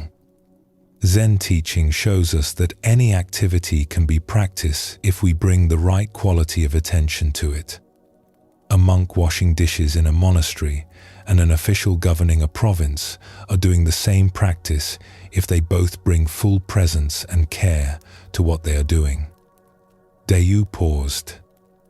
When a dispute comes before you, do you listen with your whole attention? Or are you already thinking about the next problem? Kenta thought about this. I am often distracted. While one person is talking, I am thinking about the arguments I have heard from the other side, or about my response, or about the other tasks waiting for me. There is your practice. Listen with your whole attention. When someone speaks to you, be fully present for their words. When you make a decision, give that decision your complete consideration. When you write a report, write it with full care. This is meditation in action. This is enlightenment expressing itself through governance. But what about sitting meditation? Should I not make time for formal practice? If you can, yes. Early morning or late evening, even 20 minutes of sitting can help settle your mind and refresh your awareness. But do not wait for those 20 minutes to practice. Practice every moment. Your whole day is your meditation hall. Every person you meet is your teacher. Every decision you make is an opportunity to express wisdom and compassion. Kenta felt something shift in his understanding. He had been thinking his work prevented him from spiritual practice, but Dayu was showing him that his work was his spiritual practice. But how do I handle the stress? How do I stay calm when there are so many demands and concerns? The stress comes from believing you should not be stressed, from fighting against the reality of your responsibilities. When you accept that this is your life, that these responsibilities are what you have chosen to undertake, and you bring your full attention to meeting them, rather than wishing you were somewhere else, much of the stress dissolves. Not all of it, perhaps, but you stop adding mental struggle on top of legitimate challenge. Day you stood to leave. Before you understood this, you governed while thinking about becoming a monk. Now, you can simply govern. The task remains the same, but you bring your whole self to it, instead of dividing yourself between where you are and where you think you should be. This is the teaching. Before enlightenment, govern a province. After enlightenment, govern a province. But the quality of the governing changes because you change. After Dayu left, Kenta sat quietly in his office. He looked at the work waiting for him, the reports to read, the decisions to make, the meetings to attend. It was all still there. Nothing external had changed. But he saw it differently now. This was not an obstacle to spiritual life. This was spiritual life itself. His opportunity to practice was not waiting for him in some future monastery. It was right here in the middle of his busy, responsible, ordinary life. He looked at the first document on his desk. A dispute between two villages over water rights. Before, he might have read it quickly, made a decision, moved on to the next problem. Now he read it slowly, giving each detail his attention. What did each side truly need? What solution would serve both communities? He found that when he gave the matter his full consideration without rushing, a wiser response emerged. From that day forward, Kenta practiced governance as Zen. When people came to him with concerns, he listened with full attention. He would notice when his mind started to wander or jump ahead to formulate responses. Each time, he would gently bring his attention back to the person speaking, really hearing what they were saying, not just waiting for them to finish so he could reply. When making decisions, he gave each one his complete consideration, instead of rushing through to get to the next item. He noticed that many of his mistakes in the past had come from divided attention, from trying to handle too many things at once. Now he worked with one matter at a time, fully present for each one. When writing reports, he wrote with care, thinking about how his words would be received, whether they truly conveyed what needed conveying. When walking between meetings, he felt his feet on the ground rather than letting his mind race ahead to what was coming next. Even in these brief transitions, he could practice presence. His work did not become easier. The responsibilities remained demanding. There were still difficult decisions to make, still conflicts that had no perfect solution, still long days that left him tired. But the mental struggle around them eased. He was no longer split between what he was doing and what he thought he should be doing. He was simply here, meeting what each moment asked of him. The difference was subtle, but profound. Before, he had carried his work as a burden. Now it was his real life. Each task became an opportunity rather than an obstacle. And in that shift, he found the peace he had thought required escaping to a monastery. People began to notice a change in Kenta's governance. His decisions seemed wiser. His responses to crises were calmer. He listened more carefully. When someone thanked him for his fairness in settling a difficult matter, Kenta realized that serving well was its own reward. He did not need to become a monk to live a spiritual life. He was living one right now, right here, in the midst of worldly responsibilities.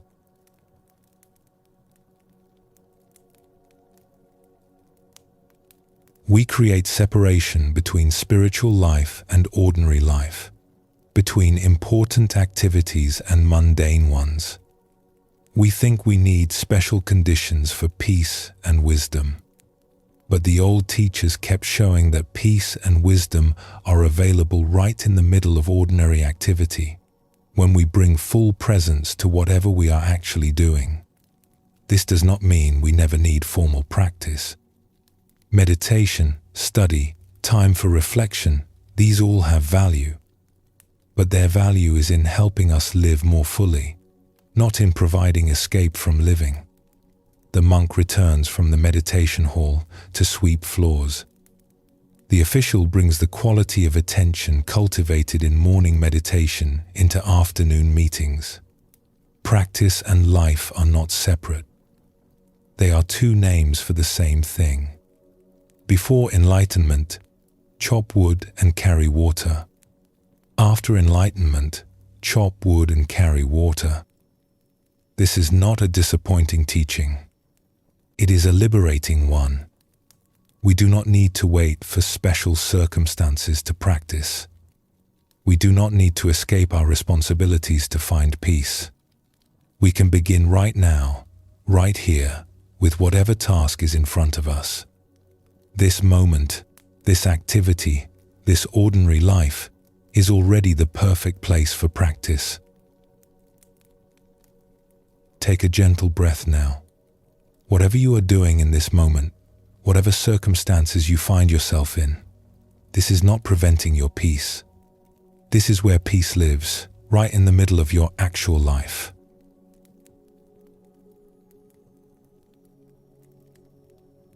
When we think about spiritual practice, we often imagine special activities like meditation in quiet halls, chanting sacred texts, or ceremonies and rituals that set certain moments apart from ordinary life.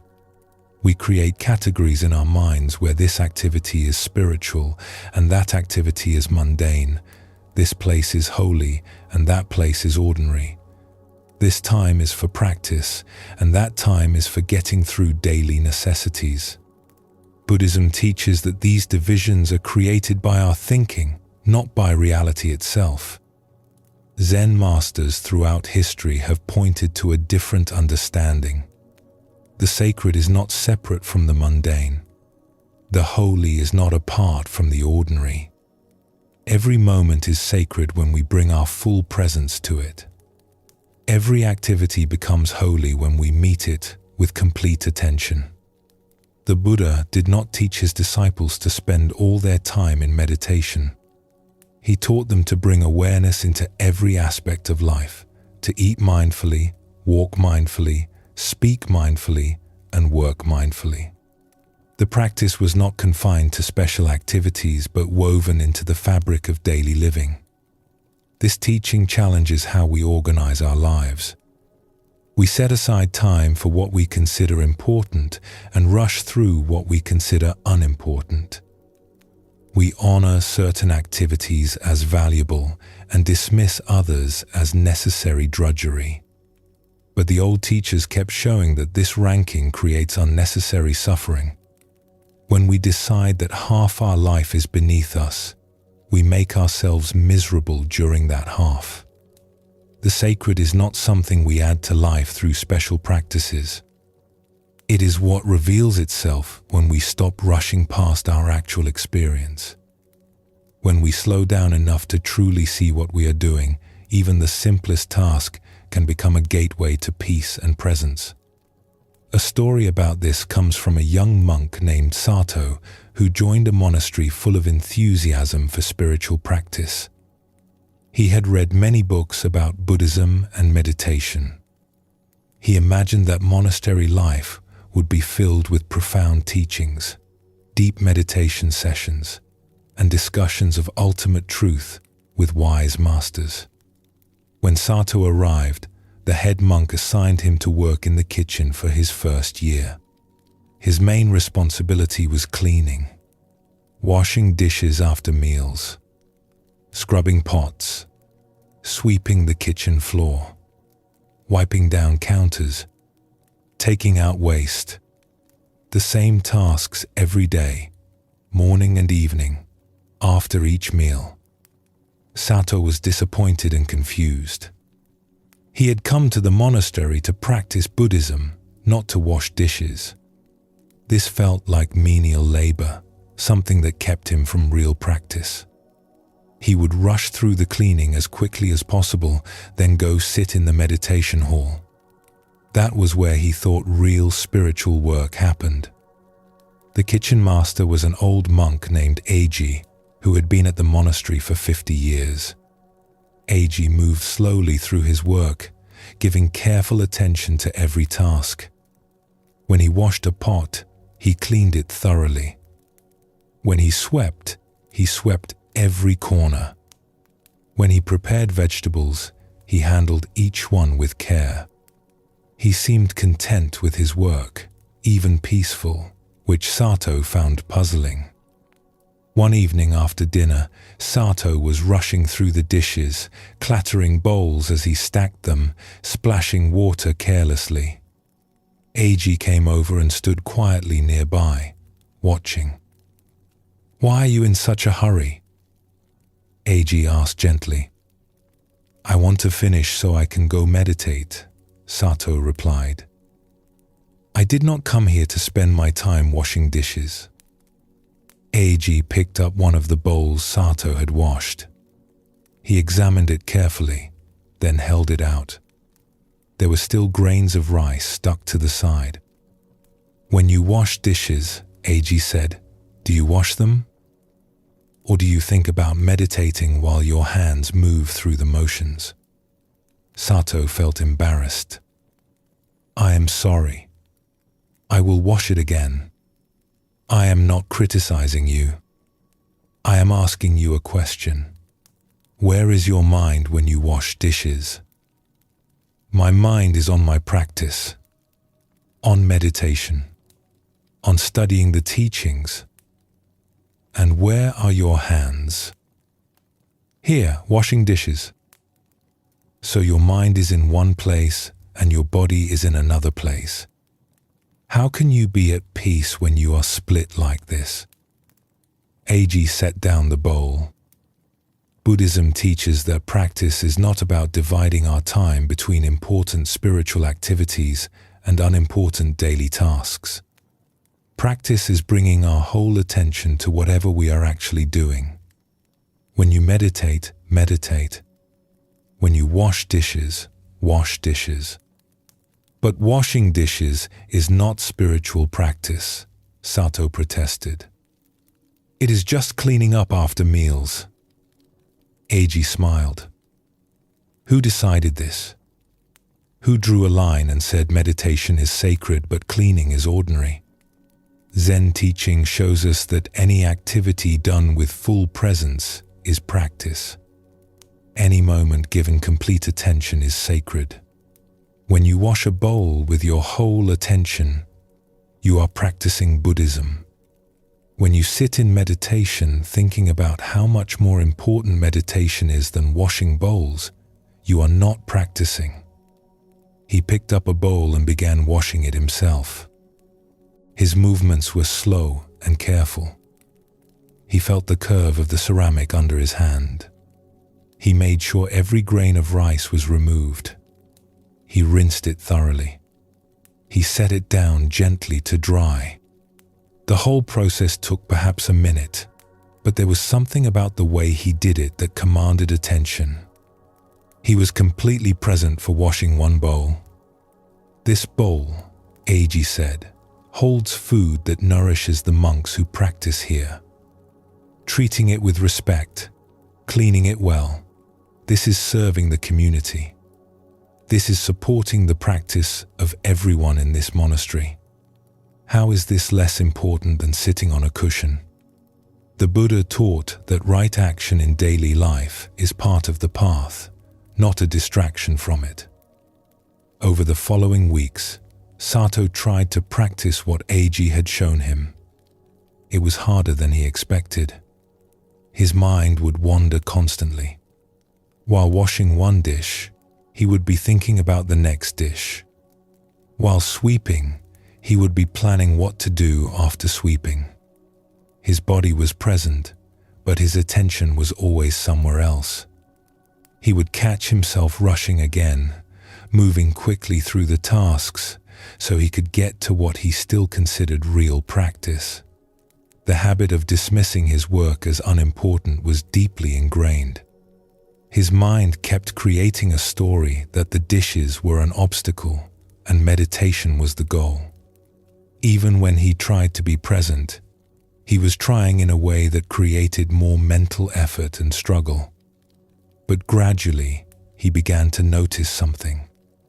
When he could bring his full attention to the task at hand, even for a few moments, there was a quality of peace in it. The warm water on his hands while washing dishes, its temperature and texture. The rhythmic motion of the broom while sweeping, the way it moved across the floor.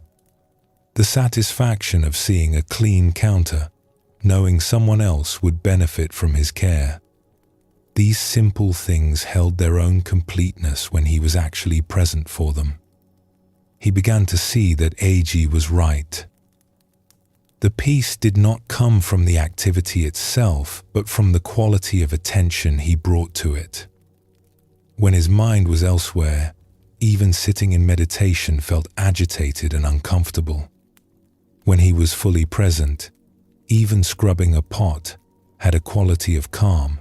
One morning, Sato was washing pots after breakfast. They were large, heavy pots that took effort to clean, with rice and vegetables stuck to the bottom from cooking. Usually, he disliked this task, seeing it as the worst part of kitchen work. But on this morning, something was different. He was not thinking about disliking it. He was not planning what he would do afterward. He found himself simply doing it. Not thinking about meditation or studying or anything else. Just scrubbing this pot, feeling the resistance of the stuck food against the scrubber, applying more effort where needed, feeling the satisfaction when a stubborn bit finally came free, rinsing thoroughly in clean water, and watching the last traces of food wash away. His whole attention was absorbed in the task. There was just this pot, this water, these hands, this moment. When he finished and stepped back, he realized something remarkable. For those 15 minutes of washing pots, his mind had been completely quiet. No worries about his progress on the path. No judgments about whether he was practicing correctly. No thoughts about being somewhere else or doing something better.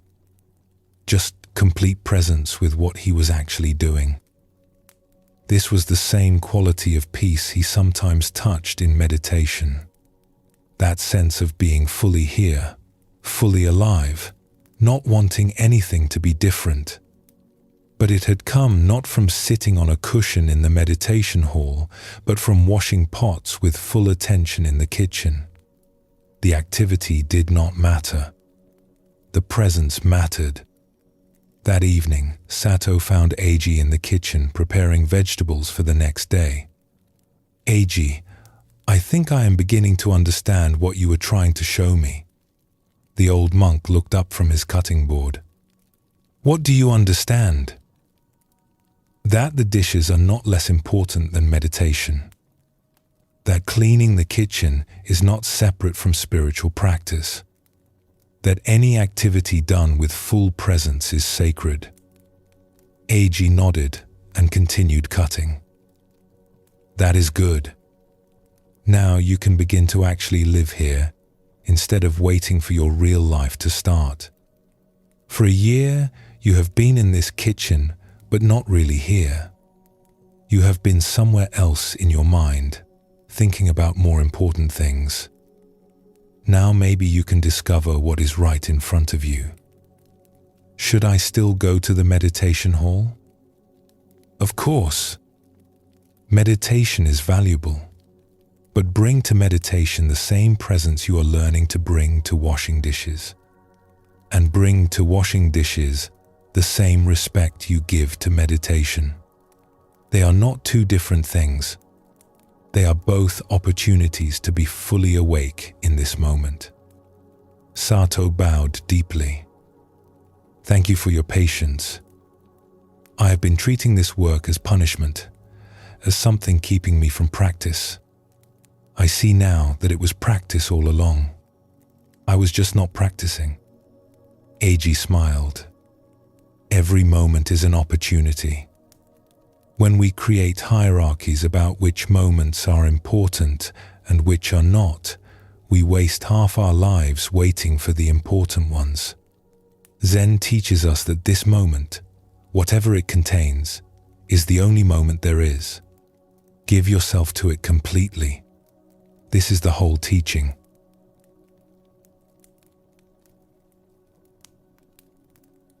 This story reveals how we create false hierarchies that cause us suffering. Sato had decided that meditation was sacred and washing dishes was mundane. Buddhism teaches that this kind of ranking separates us from our actual life. We spend so much time thinking about being somewhere better, doing something more important, that we miss the life we are actually living. The old masters often gave students mundane tasks precisely to help them see through this illusion. Chopping vegetables, cleaning floors, carrying water. These tasks had no inherent spiritual significance, which made them perfect for practicing presence.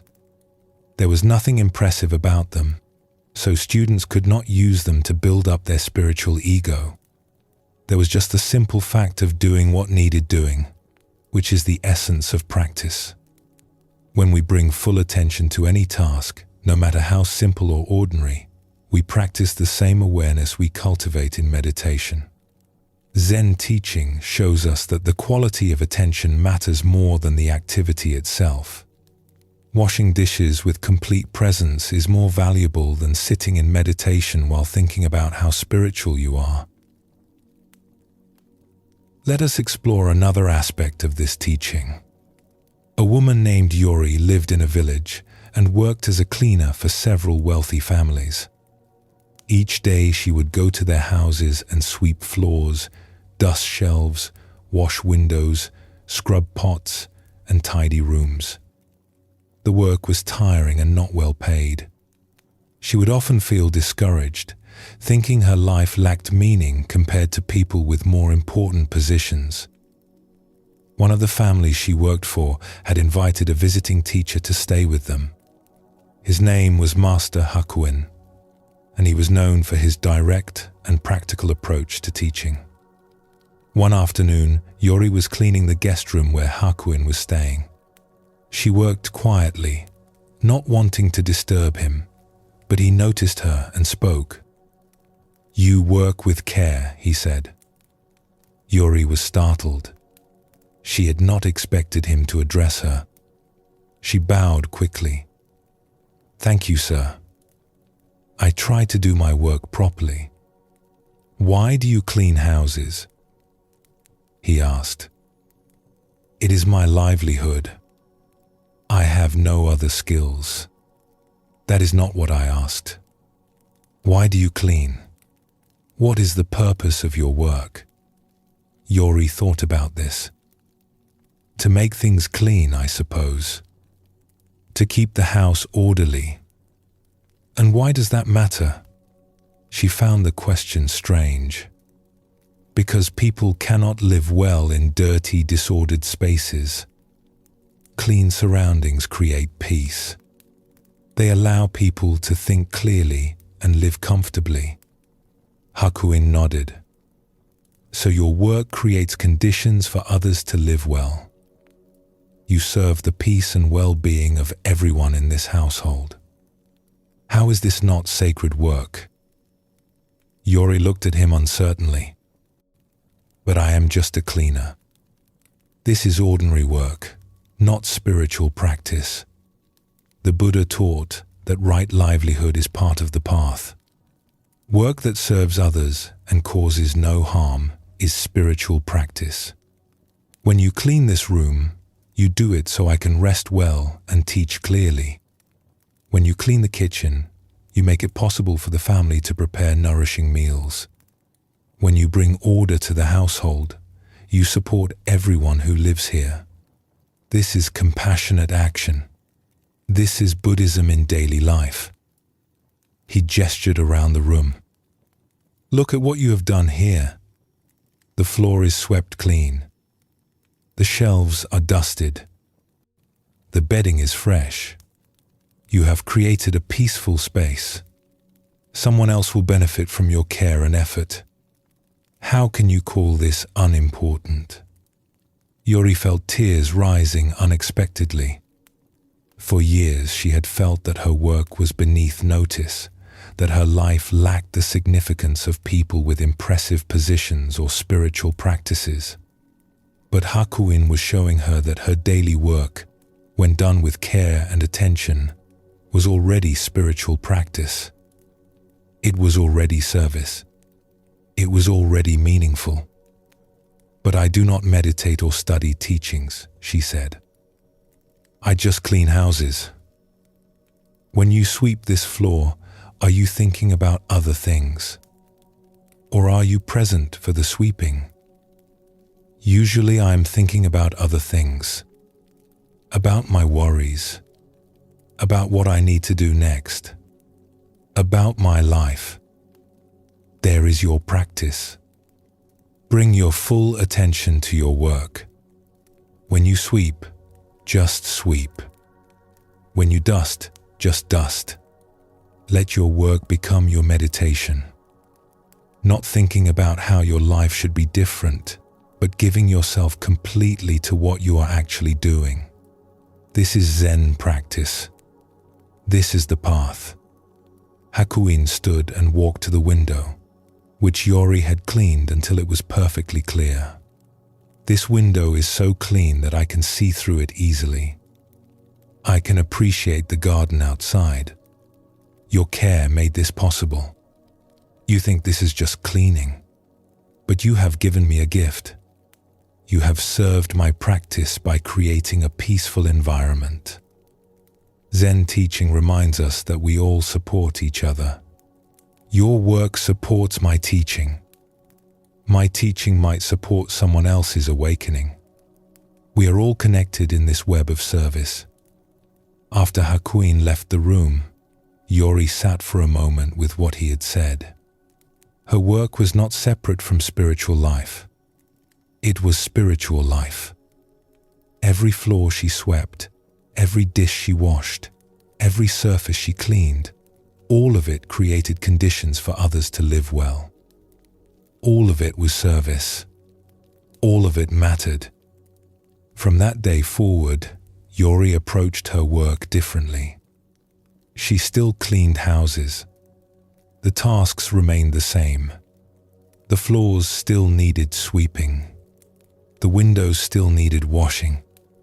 The shelves still needed dusting. But she brought a new quality of attention to them. At first, like Sato, she found it difficult. Her mind would wander back to its old patterns, thinking about her problems, worrying about money, feeling discouraged about her place in life.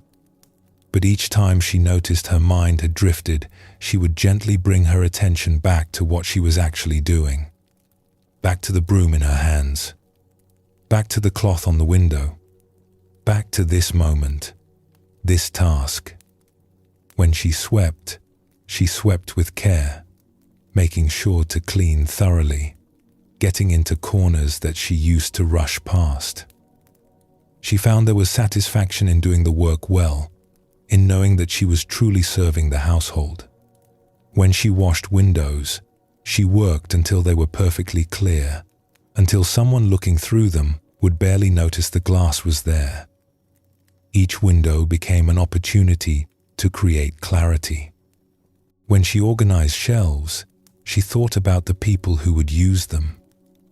She placed items where they could be easily found, where they made sense, where they would bring ease to someone's day. This simple consideration, this care for others, turned organizing into an act of kindness. She stopped thinking of her work as something she had to get through and started seeing it as something she offered. Each clean room was a gift to the people who lived there. Each organized space created ease in their daily lives. Each window she washed let more light into someone's home. Her work mattered because it served others, and in serving others, she was practicing the compassion that Buddhism teaches. She also found that when she gave her full attention to her work, she felt more peaceful. The constant mental chatter about her inadequate life quieted down. The comparing of herself to others with more prestigious positions faded. She was simply here, cleaning, doing what needed doing. Her mind was not somewhere else, wishing things were different. It was present with her hands, her body, the task itself. And there was a surprising satisfaction in doing simple work well, in knowing that her effort made someone else's life better. When she finished cleaning a room and stepped back to look at it, she could feel a sense of completion. This room was clean because of her care. Someone would walk into it and feel peaceful because of her work. This was enough. This was meaningful. Years later, someone asked Yori if she had ever considered a different career, something more prestigious or better paid.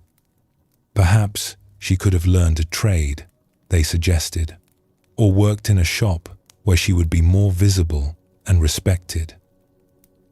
She smiled and said, "I have found my practice in ordinary work. I clean houses, and in cleaning houses, I practice presence, I serve others, and I find peace." The Buddha taught that any honest work done with care is part of the path. Why would I need something more impressive? This simple work is enough. It has given me what I was looking for, though I did not know I was looking for it.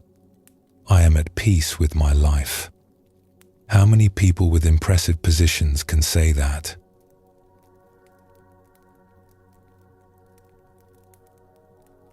Both of these stories point to the same teaching. Buddhism shows us that we create unnecessary suffering when we rank our activities into important and unimportant, sacred and mundane. Every activity, no matter how simple or ordinary, becomes sacred when we bring full presence to it. Every moment of honest work done with care is spiritual practice. Zen masters have always emphasized this. They would tell students that carrying water is the same as chanting sutras, that chopping vegetables is the same as studying texts, that cleaning floors is the same as sitting in meditation. Not because these activities are identical in form, but because they all offer the same opportunity to be fully present, to serve with care, to practice awareness in action. The Buddha taught about right livelihood as part of the Eightfold Path. Work that serves others and causes no harm is not separate from spiritual practice. It is spiritual practice. A cleaner who brings full attention and care to their work is practicing Buddhism just as truly as a monk sitting in a meditation hall. The form is different, but the essence is the same, which is present awareness expressing itself through action. The sacred is not something we need to seek in special places or special practices. It is right here in our ordinary life, waiting for us to recognize it. When we stop dividing our life into spiritual moments and mundane moments, when we bring our whole attention to whatever we are actually doing, every moment becomes an opportunity for practice. Every activity becomes holy. Every task becomes a teacher. The Buddha taught his disciples to practice mindfulness in all activities: walking, standing, sitting, lying down, eating, drinking, speaking, working. Nothing was excluded. Nothing was considered too mundane for practice. He did not create a hierarchy where some activities were spiritual and others were not. All of life was the field of practice. This is the gift of ordinary mind. It shows us that we are always in the middle of our spiritual life, not waiting for it to begin. We only need to wake up to what we are actually doing and give it our complete attention. The dishes in the sink, the floor that needs sweeping, the work that waits for us, all of this is not keeping us from practice. It is the practice itself if we bring ourselves fully to it. Take a gentle breath now. Whatever activity you will do next, whether it seems important or mundane, see if you can bring your full attention to it. Let it be your practice. Let it be sacred simply because you are fully present for it.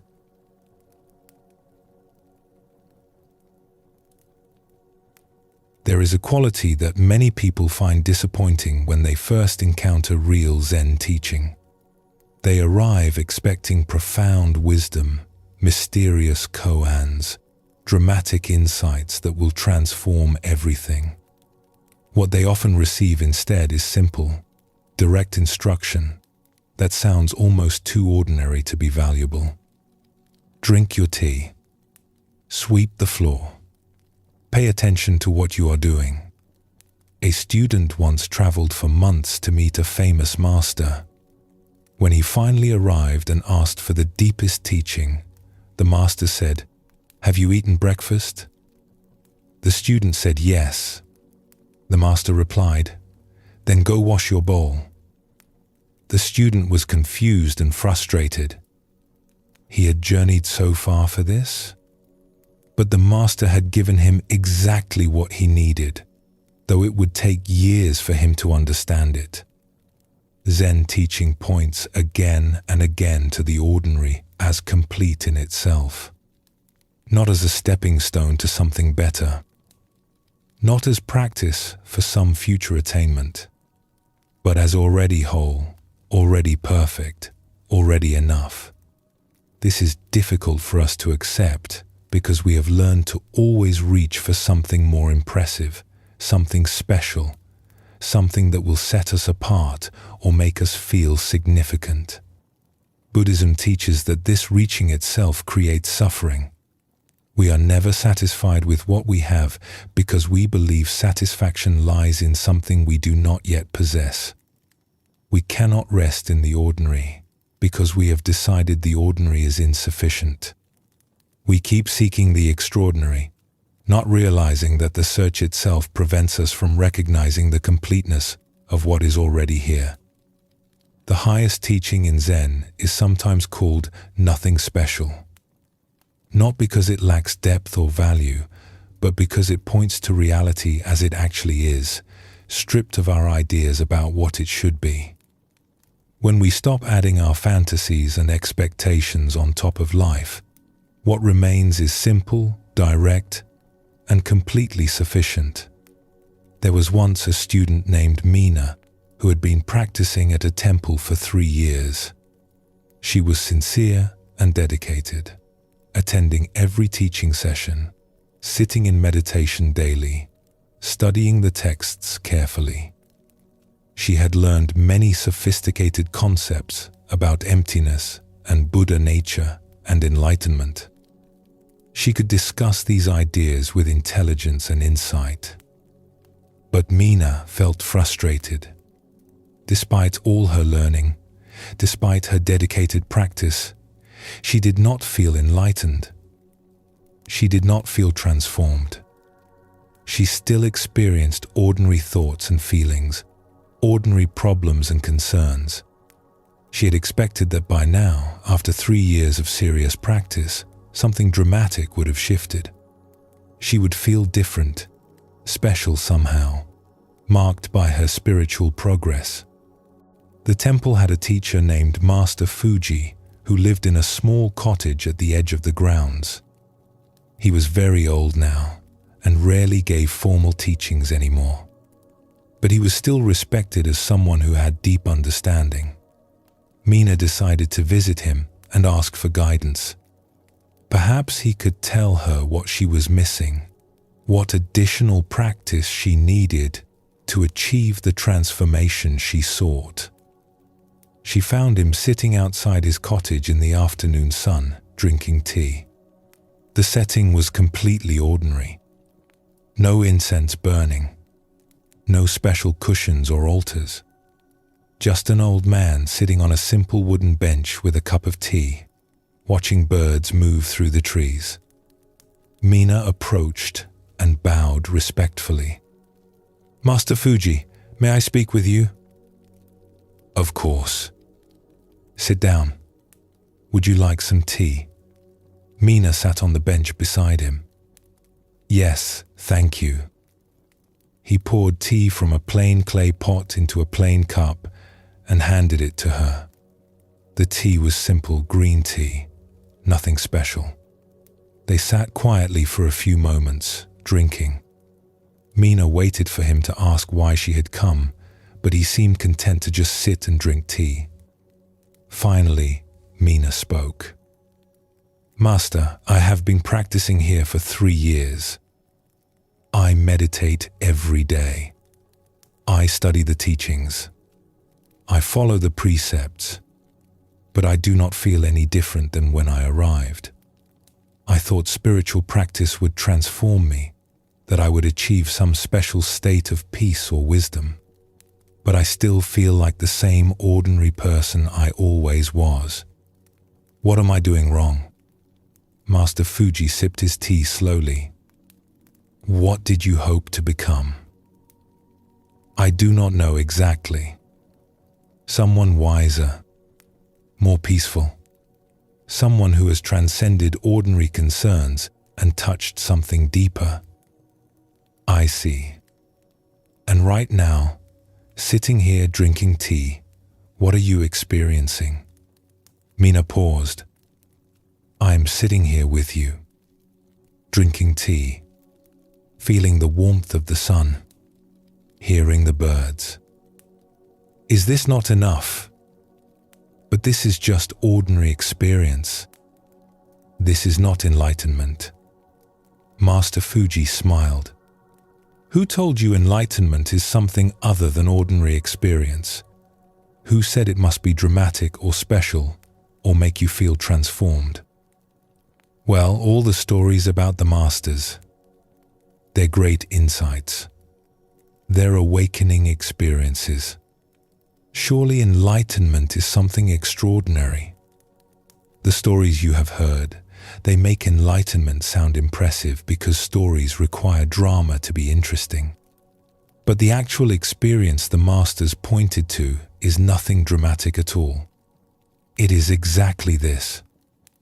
He gestured to the tea, the afternoon, the simple fact of sitting here. Just this, without adding anything to it, without needing it to be special. Mina felt confused. "But I have been doing this my whole life. Drinking tea, sitting in the sun. If this is enlightenment, why did I need 3 years of practice?" "You have been sitting and drinking tea, yes. But have you been doing it without wanting it to be something else? Without judging it as insufficient? Without using it as an opportunity to think about more important things?" He looked at her directly. "Right now, as you drink this tea, are you actually tasting it? Or are you thinking about enlightenment and whether you have achieved it?" Mina realized he was right. Even now, sitting here, she was not really present. She was thinking about her practice, her progress, what she was lacking. She was using this moment to worry about other moments, to plan, to evaluate, to judge. She was here in body, but not in attention. Zen teaching shows us that the problem is not that we lack something special. The problem is that we cannot appreciate the ordinary because we are always reaching for something beyond it. Master Fuji finished his tea and set down the cup. You have spent 3 years practicing, which is good. But you have been practicing to become someone special rather than to fully be who you already are. You have been practicing to achieve extraordinary states rather than to wake up to ordinary life. But then what is the point of practice? Meena asked. If I am already everything I need to be, why practice at all? Practice helps you see what you already have. It clears away the confusion that prevents you from recognizing the completeness of this moment. But if you practice while thinking, practice will give you something you do not already possess. You miss the point entirely. The Buddha taught that all beings already have Buddha nature. Practice does not create it. Practice reveals it. He poured more tea into both their cups. Watch how the tea pours. See how it steams. Notice the color, the scent, the warmth of the cup in your hands. This is not special. This is completely ordinary. And it is also completely enough. When you can drink tea and just drink tea, without needing it to be a pathway to enlightenment, without judging it as too ordinary, without wanting something more impressive, then you will understand what the old masters were pointing at. Meena looked at the tea in her cup. She had drunk thousands of cups of tea in her life, but had never truly tasted one. She was always drinking tea while thinking about something else, planning the next thing, judging the present as insufficient. Even her meditation practice had become this way. She sat in meditation while judging her meditation, thinking about whether she was doing it correctly, wanting to have special experiences. She lifted the cup and took a sip, just tasting, just this moment of warmth and flavor, not making it into anything, not needing it to be profound or transformative, just tea being tea and herself tasting it. It was nothing special, and in being nothing special, it was complete. The highest teaching is the simplest teaching, Master Fuji said quietly. When you are tired, rest. When you are thirsty, drink.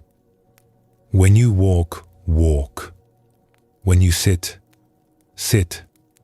Do not seek anything beyond what you are actually doing. This is hard for people to accept because it does not make them feel special. But it is the truth that sets you free.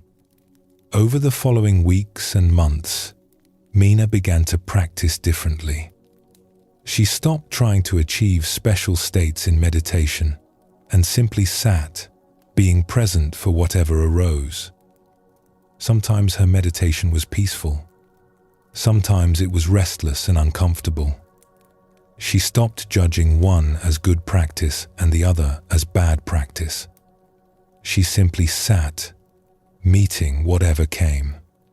When thoughts arose about whether she was making progress, she noticed these thoughts without getting caught in them. When feelings of frustration or disappointment appeared, she let them be there without trying to fix them or push them away. She was learning to be present for her actual experience rather than the experience she thought she should be having. In daily life, she paid attention to simple things she had overlooked for years. The feeling of her feet on the ground as she walked, the taste of her food at meals, the sound of rain on the roof. Not because these things were profound or would lead to enlightenment, but simply because they were what was actually happening. She found that when she could stop adding her commentary and expectations to life, when she could let things be what they were without needing them to be impressive, there was a quality of peace that had been there all along, hidden under her constant striving for something better. The peace was not dramatic. It was not a special state. It was just the natural quiet that arose when her mind stopped fighting with reality. She continued to meditate, study, and practice. But now she was not practicing to become someone special. She was practicing to fully inhabit her ordinary life, her ordinary mind, her ordinary experience. And in that ordinariness, she found what she had been seeking in extraordinary experiences. Not because the ordinary had become extraordinary, but because she had stopped needing it to be anything other than what it was. She noticed that other students were still caught in the same trap she had been caught in. They would compare their progress to others. They would judge their meditation sessions as good or bad. They would talk about achieving enlightenment as if it were a prize to be won through effort. She understood now that this approach itself prevented them from seeing what was already here. One day, she returned to visit Master Fuji. She found him in the same place, sitting outside with tea, watching the afternoon unfold. The scene was identical to their first meeting. Nothing had changed externally, but everything had changed in how she met it. "Master, thank you for showing me what I could not see." He looked up and smiled. "I showed you nothing. It was always there. You only needed to stop looking past it for something more impressive. I understand now what you meant by nothing special. It is not that practice lacks value or depth. It is that the deepest truth is so simple and ordinary that we overlook it constantly. We think it must be somewhere else, something more impressive. Yes, people want enlightenment to make them special, to set them apart, to give them something others do not have. But real understanding is the opposite. It is seeing that there is nothing special needed, nothing extra required. Just this ordinary awareness, this ordinary moment, this ordinary life fully met. This is enough. This has always been enough." He poured tea for both of them. "You know, people often ask me what changed when I understood the teaching. They expect me to describe some dramatic transformation. But the truth is that nothing changed and everything changed. I still sit here drinking tea. I still watch the birds. I still have an ordinary body that gets tired and an ordinary mind that thinks thoughts. But I stopped fighting with the ordinariness of it. I stopped needing it to be special. And in that acceptance, I found a peace that does not depend on circumstances being extraordinary." They sat together in comfortable silence, drinking tea in the afternoon sun. Two ordinary people having an ordinary afternoon. Nothing special. Everything complete.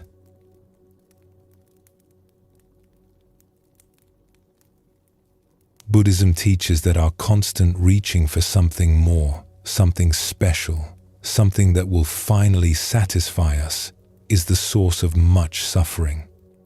This reaching takes us away from the life we actually have. Zen masters would often respond to profound questions with very ordinary statements, precisely to cut through this habit of seeking the extraordinary. A monk asks, "What is the meaning of Buddhism?" The master replies, "The oak tree in the garden." The monk is confused because he expects a philosophical answer, something impressive. But the master is pointing to simple presence with what is actually here. The oak tree is just an oak tree. Buddhism is just this moment, just this awareness, just this life as it actually is. The teaching of nothing special liberates us from the exhausting search for special experiences, special states, special understanding. We can stop trying to be impressive and simply be present. We can stop judging ordinary life as insufficient and recognize its completeness. This does not mean we stop growing or learning. It means we stop treating the present as a problem that needs solving through future attainment. Here is another story that shows this teaching. In a small mountain village, there lived a warrior named Kuro who had trained in swordsmanship since childhood. He was skilled and disciplined, respected for his abilities. But despite his training, he did not feel at peace. In battle, his mind would become agitated. He would second-guess his movements. He would worry about the outcome even as he fought. Kuro heard of a swordsman named Takeshi who lived as a farmer in a remote valley. People said that Takeshi had once been a great warrior but had given up fighting to work the land. They also said that Takeshi possessed a secret understanding that made him unbeatable in combat, though he no longer sought combat. Kuro was curious. What understanding could a farmer have that a trained warrior lacked? He traveled to the valley and found Takeshi working in a rice field. The man was older, perhaps 50, with the weathered face and strong hands of someone who worked with soil. He was planting rice seedlings, moving steadily through the flooded field, pressing each small plant into the mud with careful attention. Kuro waited at the edge of the field until Takeshi noticed him. The farmer straightened and waded to shore. "Can I help you?" Takeshi asked. "I am looking for the swordsman Takeshi. I was told he lives here." "I am Takeshi. Though I have not held a sword in 15 years, I have come to learn from you. I am a warrior, but I lack peace in combat. My mind is troubled even as I fight. I heard that you possess special understanding." Takeshi smiled and looked back at his rice field. "I possess no special understanding. I plant rice. I harvest rice. I eat rice. This is my life now. But you were known as unbeatable. What was your secret?" "There was no secret. I simply fought without thinking about fighting. When I saw an opening, I moved. When I needed to defend, I defended. My mind did not interfere with my body's natural response. That is all." "But how did you achieve this? What practice allows the mind to become so clear?" Takeshi gestured to the rice field. "This practice, planting rice. When I plant, I am just planting. My mind is not elsewhere. It is here, with my hands, with the seedlings, with the mud. This is the same mind I used in combat. Not a special mind, just a mind that is present for what it is actually doing." Kuro felt disappointed. "But that is just ordinary work. That is not a warrior's practice. You asked me about peace in combat. I am telling you the truth. The mind that plants rice peacefully is the same mind that fights peacefully. There is no special warrior mind separate from ordinary mind. When you fight while thinking you need a special state of mind, you create conflict within yourself. When you simply fight, responding naturally to what the moment requires, there is no inner conflict. The mind is quiet because it is not arguing with reality. Will you teach me? I can show you rice planting. Whether this teaches you anything is up to you."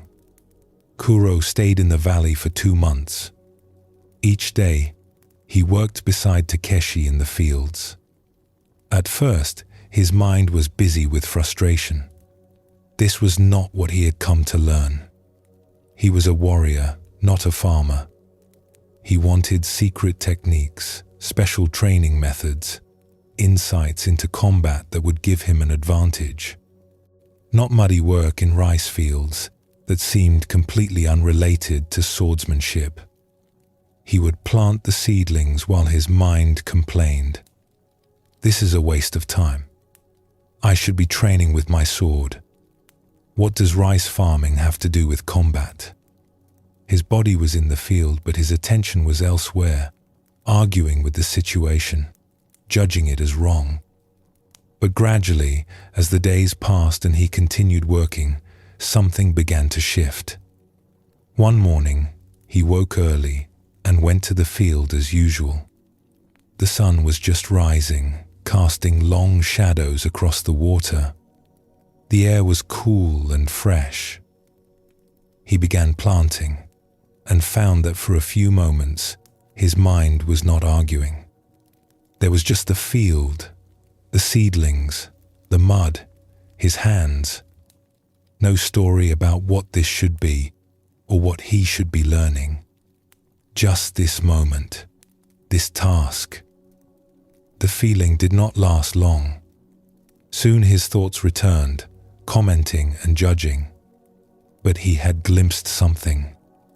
A quality of simple presence that he rarely accessed in his warrior training, where he was always trying to be better, faster, more skilled. As the weeks continued, those moments of simple presence became more frequent. He noticed that when his mind was quiet like this, his body knew what to do. His hands found their rhythm without his thinking about rhythm. He could sense when a seedling was planted firmly and when it needed adjustment, not through analysis, but through direct perception. He was responding to what was actually happening rather than what he thought should be happening. He began to see that this was exactly what Takeshi had meant about combat. In fighting, when his mind was busy with thoughts about winning or losing, about how he looked or what others thought, about fear or pride, his natural capacity to respond was blocked. But when he could simply be present for what was actually happening, his training could express itself naturally. One evening, after a long day of work, they were washing mud from their hands and feet. Kuro said to Takeshi, "I am beginning to understand. The peace I sought in combat is the same peace I find when I can simply plant rice without my mind creating problems. When I stop fighting against what I am doing and just do it, everything becomes simpler." Takeshi nodded. Buddhism teaches that our suffering comes from our mind fighting against reality. When planting rice, if your mind says this work is beneath you or this is not what you came to learn, you suffer. When fighting, if your mind says you should not feel afraid or you must win or you must perform perfectly, you suffer. The activity does not create the suffering. Your mind's resistance creates it. So the practice is simply to be present for what I am actually doing, without my mind adding commentary or judgment. That is it. Nothing special. Just this moment, fully met. When you fight with this mind, you do not fight from fear or pride or the need to prove something. You simply respond to what the situation requires. This is what people saw in my swordsmanship. Not special technique, but simple presence. I was not trying to be impressive. I was just doing what needed doing. But this seems too simple to be the answer. Surely there must be more to it than just being present. Takeshi laughed. That is what everyone says. We want the answer to be complicated and impressive because that would make us feel special for understanding it. But the Buddha taught very simple truths. Be present. Respond with compassion. These are not complicated teachings. They are difficult to practice because we keep making them complicated with our thinking. We add layers of philosophy and technique on top of something that is actually very direct. He looked at Kuro seriously. You came here seeking a special mind for combat. But there is no special mind. There is only mind. When that mind is present and not interfering with itself, it functions naturally. A warrior's mind, a farmer's mind, an ordinary person's mind, they are all the same mind.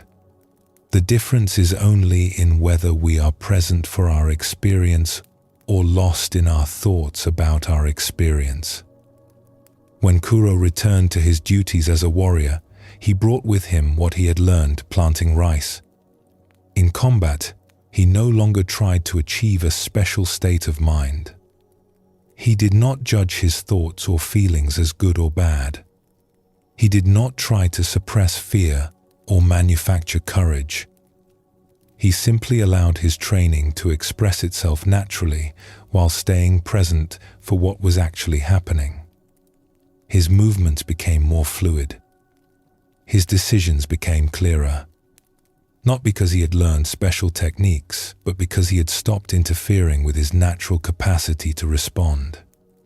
He fought the same way he had learned to plant rice, with simple attention to what was actually required in each moment.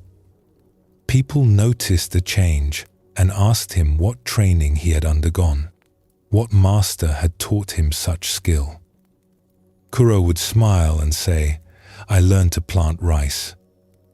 And in learning to plant rice, I learned that the mind I need in combat is the same mind I use for any ordinary task. Nothing special. Just presence. Just this." Some people were disappointed by this answer. They wanted to hear about secret techniques or special insights, but a few understood what he was pointing to, that the peace and clarity they sought was not in some extraordinary state, but in simple presence with ordinary life.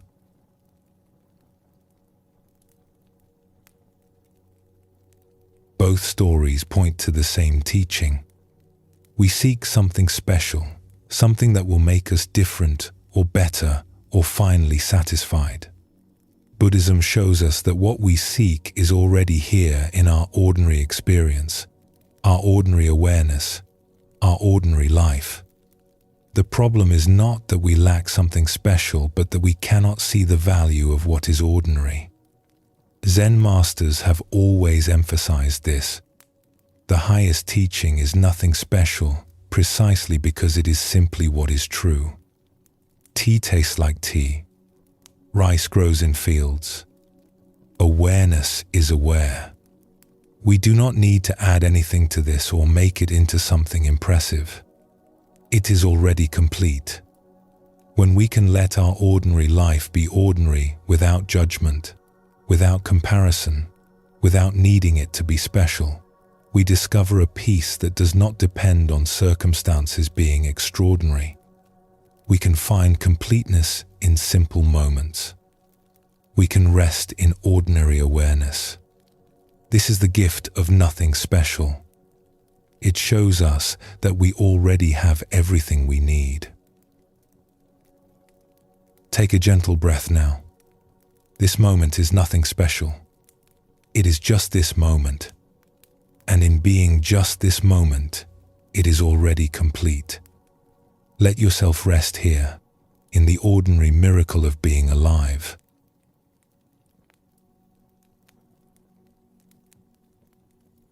We have walked together through many facets of ordinary mind tonight. We have seen how it asks us to respond naturally rather than complicating the simple.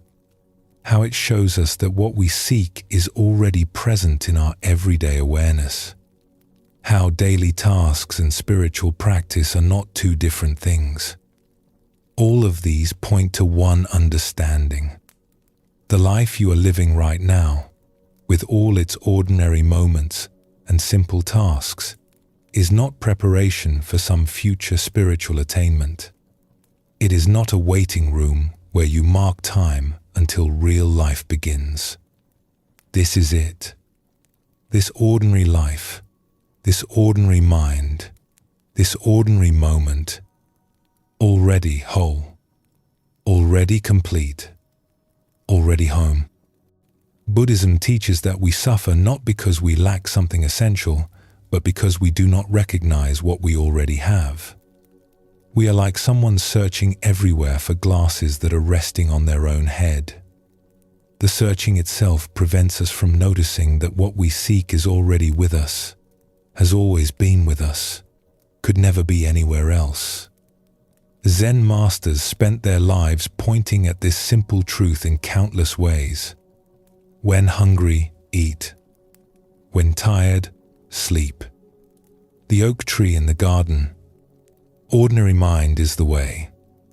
Not because they lacked profound insights, but because the most profound insight is simply this: what you are looking for is what is looking.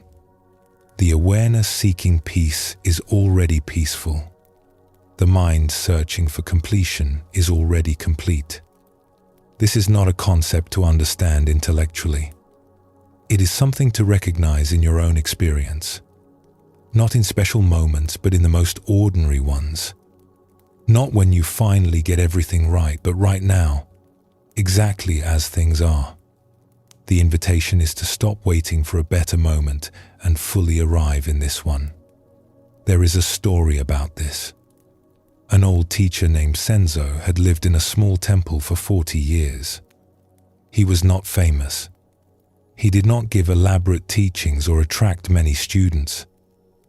He simply lived his life, tending the temple grounds, offering tea to travelers who stopped by, sitting quietly in the evening. People in the nearby village knew him as a kind and peaceful presence, but most did not consider him particularly remarkable. One day, a young monk named Hiroshi arrived at the temple. Hiroshi had been traveling for years, studying with various masters, learning different meditation techniques, accumulating knowledge about Buddhist philosophy. He had read extensively and could discuss the sutras with great sophistication. But despite all his learning, he felt something was missing. He kept thinking that if he just found the right teacher or learned the right technique, everything would finally click into place. He had heard a rumor about Senzo, though he was not sure if it was true. Someone had told him that this old temple keeper had profound understanding but refused to teach formally. Hiroshi was skeptical. How could someone living so simply, doing such ordinary work, have anything important to share? But he was passing through the area anyway, so he decided to stop and see for himself. He found Senzo sweeping leaves from the temple steps. The old man looked up and smiled. "Welcome.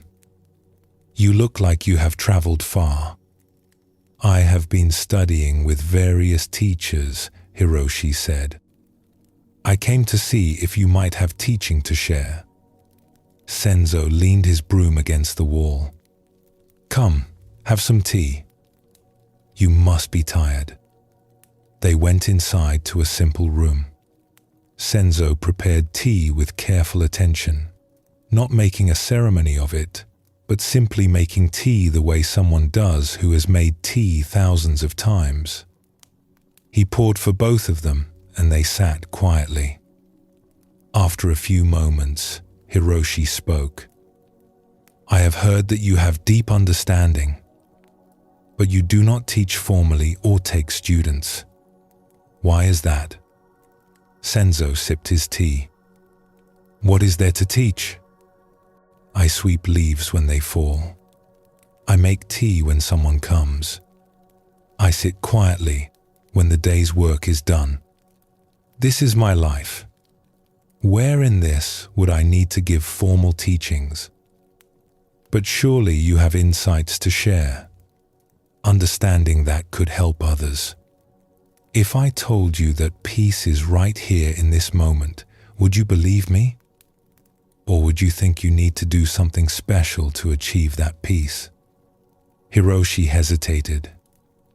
"I suppose I would think I need to practice more, to develop understanding." "And there is the problem," Senzo said gently. "You already have what you are seeking, but you cannot see it because you keep looking past it. This tea you are drinking right now, the warmth of the cup in your hands, the taste, the simple fact of sitting here, this is not leading somewhere. This is already where you need to be. But this is just drinking tea. This is not enlightenment. Senzo smiled. Who told you enlightenment is something other than this? Who said it must feel special or look impressive? The Buddha taught that all beings possess Buddha nature. Not that they will possess it after years of practice. They already have it. The question is whether they can recognize it in their ordinary experience. He refilled both their cups. You have been traveling for years, seeking teaching. And I am sure you have learned valuable things. But has all that seeking brought you peace? Or has it just convinced you that peace is always somewhere else, with some other teacher, after some other practice? Hiroshi felt something stir in him. It was true. Each teacher he studied with had something valuable to offer, but he always left thinking the real teaching was somewhere else. Each technique he learned seemed promising at first, but then he would hear about a different technique that sounded better.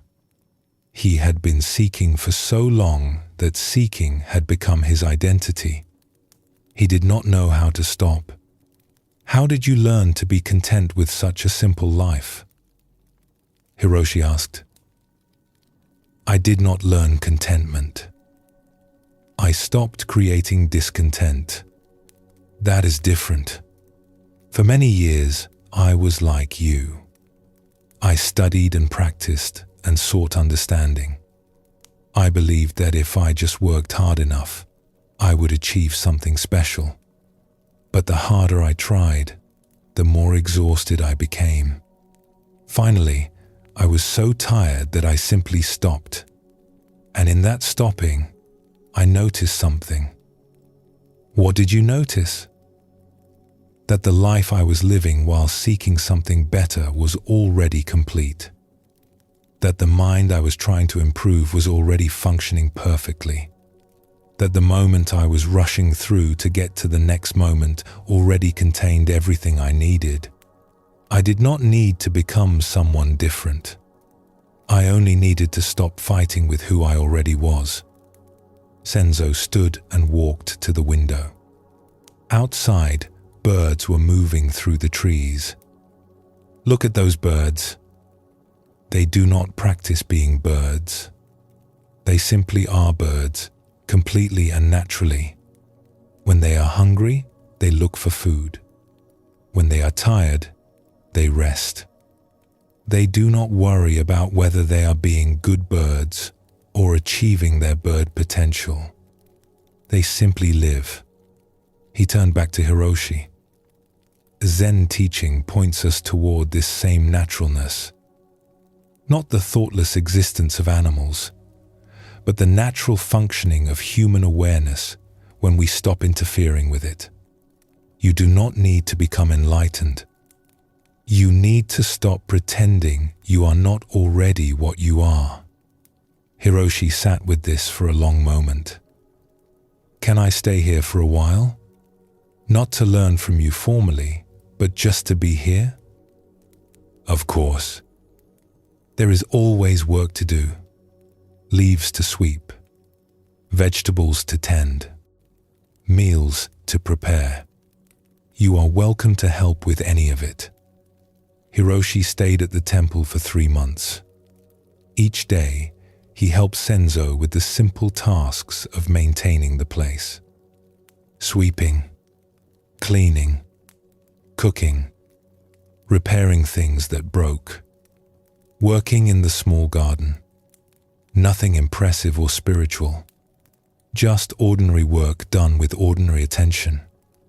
At first, Hiroshi kept waiting for the real teaching to begin. Surely Senzo would eventually sit him down and share profound insights. Surely there would be special meditation instructions or deep philosophical discussions. But the old teacher just went about his life. He would make comments sometimes while they worked, small observations about what they were doing or what was happening around them, but nothing that seemed like formal teaching. Hiroshi found this frustrating. He had traveled so far, studied with so many teachers. Here he was with someone who supposedly had deep understanding, and all they did was sweep leaves and prepare meals. His mind would argue as he worked. This is wasting time. I should be meditating or studying texts. How is chopping vegetables supposed to lead to enlightenment? But as the days passed, something subtle began to shift. He noticed that when he was caught in this mental argument, the work felt like a burden. Time moved slowly. He felt restless and dissatisfied. But occasionally, his mind would quiet. He would simply be chopping vegetables, his attention fully absorbed in the task. The knife moving through the carrot, the clean sound of each cut, the pile of sliced vegetables growing. In those moments, time disappeared. There was just this, and there was a peace in it that his years of formal practice had rarely given him. He began to notice how Senzo worked. The old man never seemed to rush, but he also never seemed to waste motion. When sweeping, he swept thoroughly, giving attention to corners that Hiroshi would have overlooked. When preparing tea, he moved with care, not making a ceremony of it, but simply doing each action fully. When someone from the village stopped by to talk, Senzo gave them his complete attention, not thinking about what he needed to do next. There was something in the way Senzo lived that Hiroshi had never seen in any teacher. It was not impressive. It was not dramatic. But there was a completeness to it, a quality of being fully present for whatever was happening, that Hiroshi had been seeking without knowing what he was seeking. Gradually, Hiroshi began to notice something. When he was fully engaged in the work, when his mind was not somewhere else thinking about practice or progress, there was a quality of peace that arose naturally. Not because the work was special, but because his mind was not fighting with the situation. He was simply here, doing this, now. His years of meditation practice had given him tools, yes, but he had been using those tools to try to achieve something rather than to simply be present. One morning, he was raking the garden while Senzo planted new seedlings. The work was quiet and absorbing. At some point, Hiroshi realized he had not thought about enlightenment or progress for over an hour. He had just been raking. His mind was clear and his body was engaged. This was what he had been seeking through all those techniques and teachings. Not a special state, but simple presence with ordinary activity. One evening, they were sitting outside after dinner, watching the sun set behind the mountains. The sky was painted with orange and pink. Hiroshi said, "I think I am beginning to understand what you meant. You have been teaching me all along. Not through words, but through how you live. Through showing me that peace is not in special practices, but in how we meet ordinary moments." Senzo nodded. The teaching is not separate from living. Buddhism is not something you do for an hour each day and then set aside. It is how you meet each moment, how you respond to what arises, how you treat yourself and others, how you work and rest and simply be. But you make it look so easy. You are at peace with such a simple life. I still feel like I want more, like there should be something more impressive or meaningful. That wanting will fade as you see through it. Right now, you still believe that impressive things are more valuable than simple things, that your life should look a certain way to be meaningful. But these are just ideas your mind has learned. They are not true. A simple life fully lived is no less valuable than an impressive life half-lived. The value is not in what you do, but in how present you are for whatever you are doing. He looked at Hiroshi with kind eyes. "You came here seeking teaching, and I think you found what you needed, though it was not what you expected. You learned that you do not need to keep seeking. You can stop and be here. Your ordinary mind, doing ordinary things, experiencing ordinary life. This is already complete. What should I do now? Should I stay and continue practicing here? That is up to you. But understand that if you leave, you take the teaching with you. It is not in this place or with me. It is in how you meet your life wherever you are. If you sweep leaves here or sweep leaves somewhere else, the practice is the same. Just sweep leaves.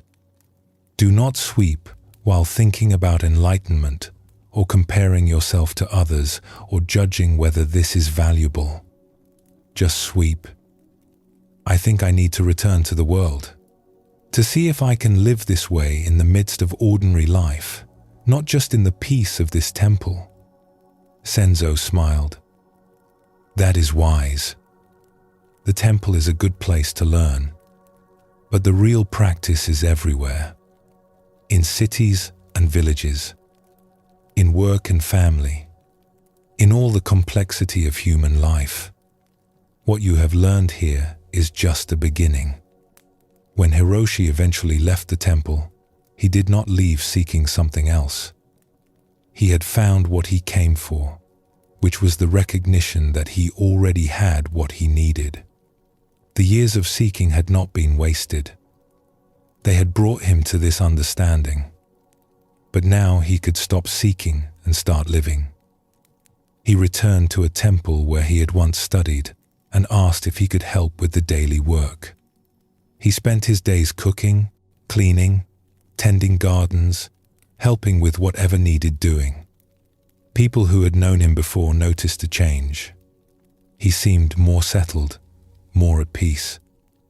When they asked what teaching he had received from his travels, he would smile and say, "I learned that the life I was living while seeking something better was already complete. That this ordinary mind is enough. That each moment is the arrival I was seeking."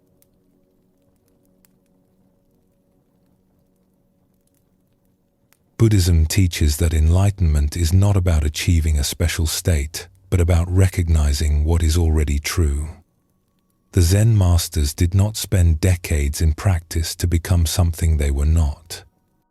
They practiced to see through the illusions that prevented them from recognizing what they already were. This is why the teaching keeps pointing back to ordinary life. Not because ordinary life leads to enlightenment, but because ordinary life, fully met, is the expression of enlightenment. There is nowhere else to look, nothing else to achieve. Just this moment, this breath, this ordinary awareness. All the teachings we have explored tonight are really one teaching looked at from different sides. When hungry, eat.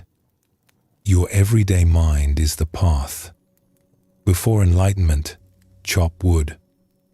The sacred in the mundane. Nothing special. The tea is just tea. They all say the same thing. Stop looking elsewhere. Stop waiting for something better. Be here, fully here, for this ordinary life. This is already it. There is one more story that can help bring this home. A woman named Sumiko had spent 20 years as a student of Zen. She had practiced diligently, studying extensively, sitting through countless meditation retreats. She had practiced through joy and sorrow, through clarity and confusion. She had moments of deep insight and periods of profound peace. But she also had moments of doubt and periods of struggle.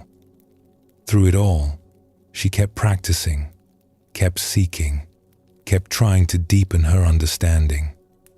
For many years, she had imagined that enlightenment would arrive as a dramatic event, One day, she would sit down to meditate, and suddenly everything would click into place.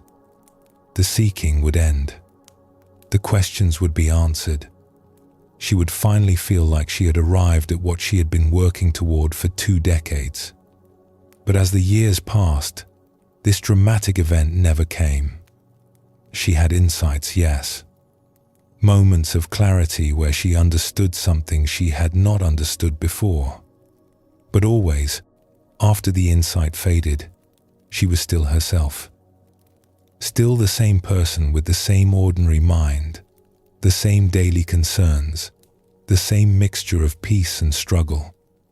One day, she was sitting in meditation during a long retreat. The meditation hall was quiet. Everyone was sitting still. Nothing special was happening. Her mind was neither particularly peaceful nor particularly agitated. Just ordinary mind doing ordinary meditation.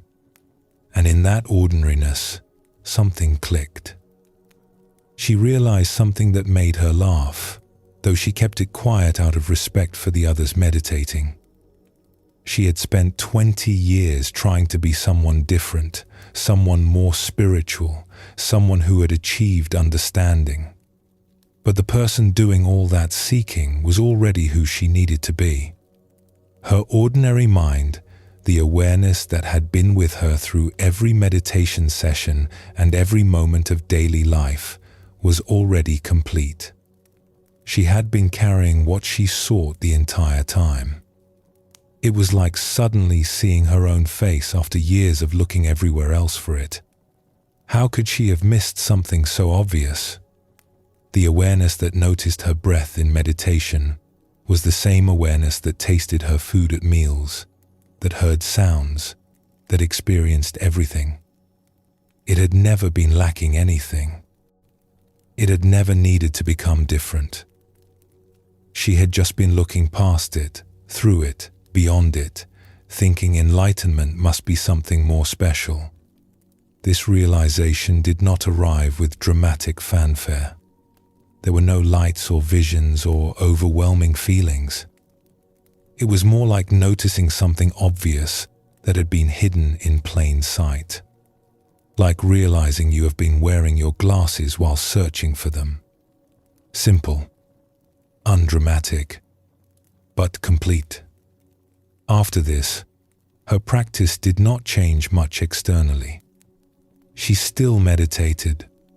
She still worked and ate and slept and went about her daily life. She still had good days and difficult days. She still made mistakes and learned from them. But internally, something had shifted. She was no longer practicing to become someone else. She was simply being who she was, responding to each moment as it came. The seeking had ended not because she had achieved something, but because she had seen through the assumption that she needed to achieve something. The Buddha had taught that all beings possess Buddha nature. Not would possess it, not could possess it, if they worked hard enough, but already possess it. She had finally understood what this meant. Not as a concept, but as lived reality. When younger students would ask her for guidance, she found it difficult to explain what had changed. How could she describe seeing something that had always been there? How could she point at something so ordinary and immediate that pointing seemed to create more distance rather than less? She would usually say something simple. Be kind to yourself. Be present for your life. Trust that you already have what you need. Buddhism teaches that you are not broken and do not need fixing. You only need to stop believing you are broken. But she knew that these words, like all words about ordinary mind, could not give someone the recognition directly. Each person had to see it for themselves, in their own time, in their own way. What she could do was live in a way that demonstrated the teaching. Not through being impressive or special, but through being fully present for ordinary life. through meeting each person with attention, through doing simple tasks with care, through not needing anything to be different than it was, through showing that a life of practice did not make you special or set you apart, but brought you more fully into simple human presence. People would sometimes say to her, "You seem so peaceful. What practice do you do?" She would smile and say, "I wash dishes when dishes need washing. I work when work needs doing. I rest when I am tired. This is my practice." Zen teaching shows us that the secret is there is no secret. Just this ordinary life, fully lived. Buddhism teaches that the best teaching is often silent. The way someone lives their life speaks more clearly than any words they might say. When you meet someone who is at peace with their ordinary life, who does not need things to be special or impressive, who brings full presence to simple moments, something transmits that cannot be put into words. You feel the possibility of living that way yourself. This is what the old masters offered. Not complicated philosophy or special techniques, but a demonstration of human life fully lived. Ordinary mind in action. Nothing held back. Nothing performed. Just presence. Just response. Just this.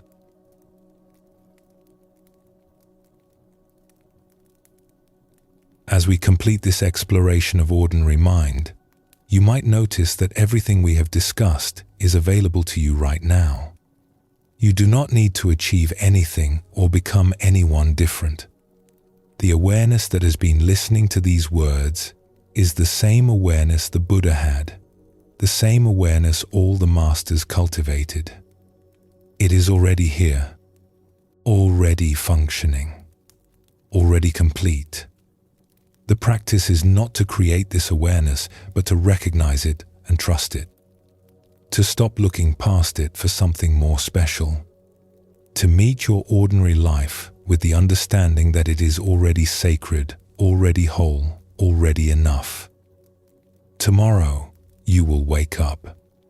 You will do ordinary things. You will have ordinary thoughts and feelings. You will face ordinary challenges. All of this is your practice. All of this is the path. Not leading somewhere else, but already complete in itself. When you drink tea, let the tea be just tea. When you walk, let walking be just walking. When you work, let work be work.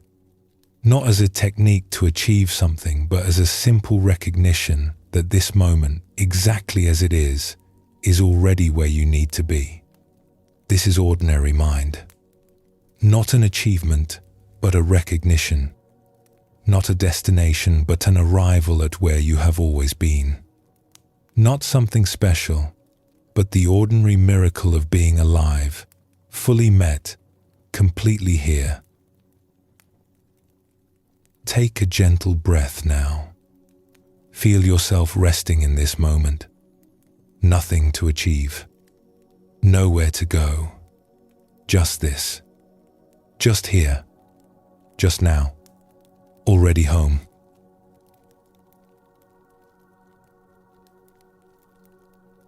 As we come to the end of our time together tonight, take a moment to notice where you are. Feel the surface supporting you. Notice the gentle rhythm of your breath moving in and out without any effort from you. Tonight, we have explored ordinary mind through many stories and teachings. We have seen how it invites us to respond naturally to life, to recognize what we already possess, to see that the sacred and mundane are not separate, to let go of seeking something special. All of these point to one simple truth. This ordinary life, this ordinary awareness, this ordinary moment is already complete. The Buddha taught that all beings possess Buddha nature, not as something to achieve, but as something to recognize. Zen masters spent their lives pointing at this in countless ways, always trying to show us what is so close we overlook it. Your ordinary mind is the path. When hungry, eat. When tired, sleep. The tea is just tea. You do not need to remember everything we explored tonight. The seeds have been planted. They will grow in their own time. You may find yourself tomorrow meeting an ordinary moment with new eyes, recognizing the completeness of something simple, letting something be what it is without needing it to be more. As you drift towards sleep now, let everything soften. Let the day release its hold. Let your body rest completely in the knowledge that tomorrow will bring its own fresh beginning. You will wake to an ordinary morning, ready to meet it with your ordinary mind, which has always been enough. This ordinary life is your practice. These ordinary moments are your path. This ordinary awareness is already home. Sleep well, and thank you for joining us here at Sleepy Monk.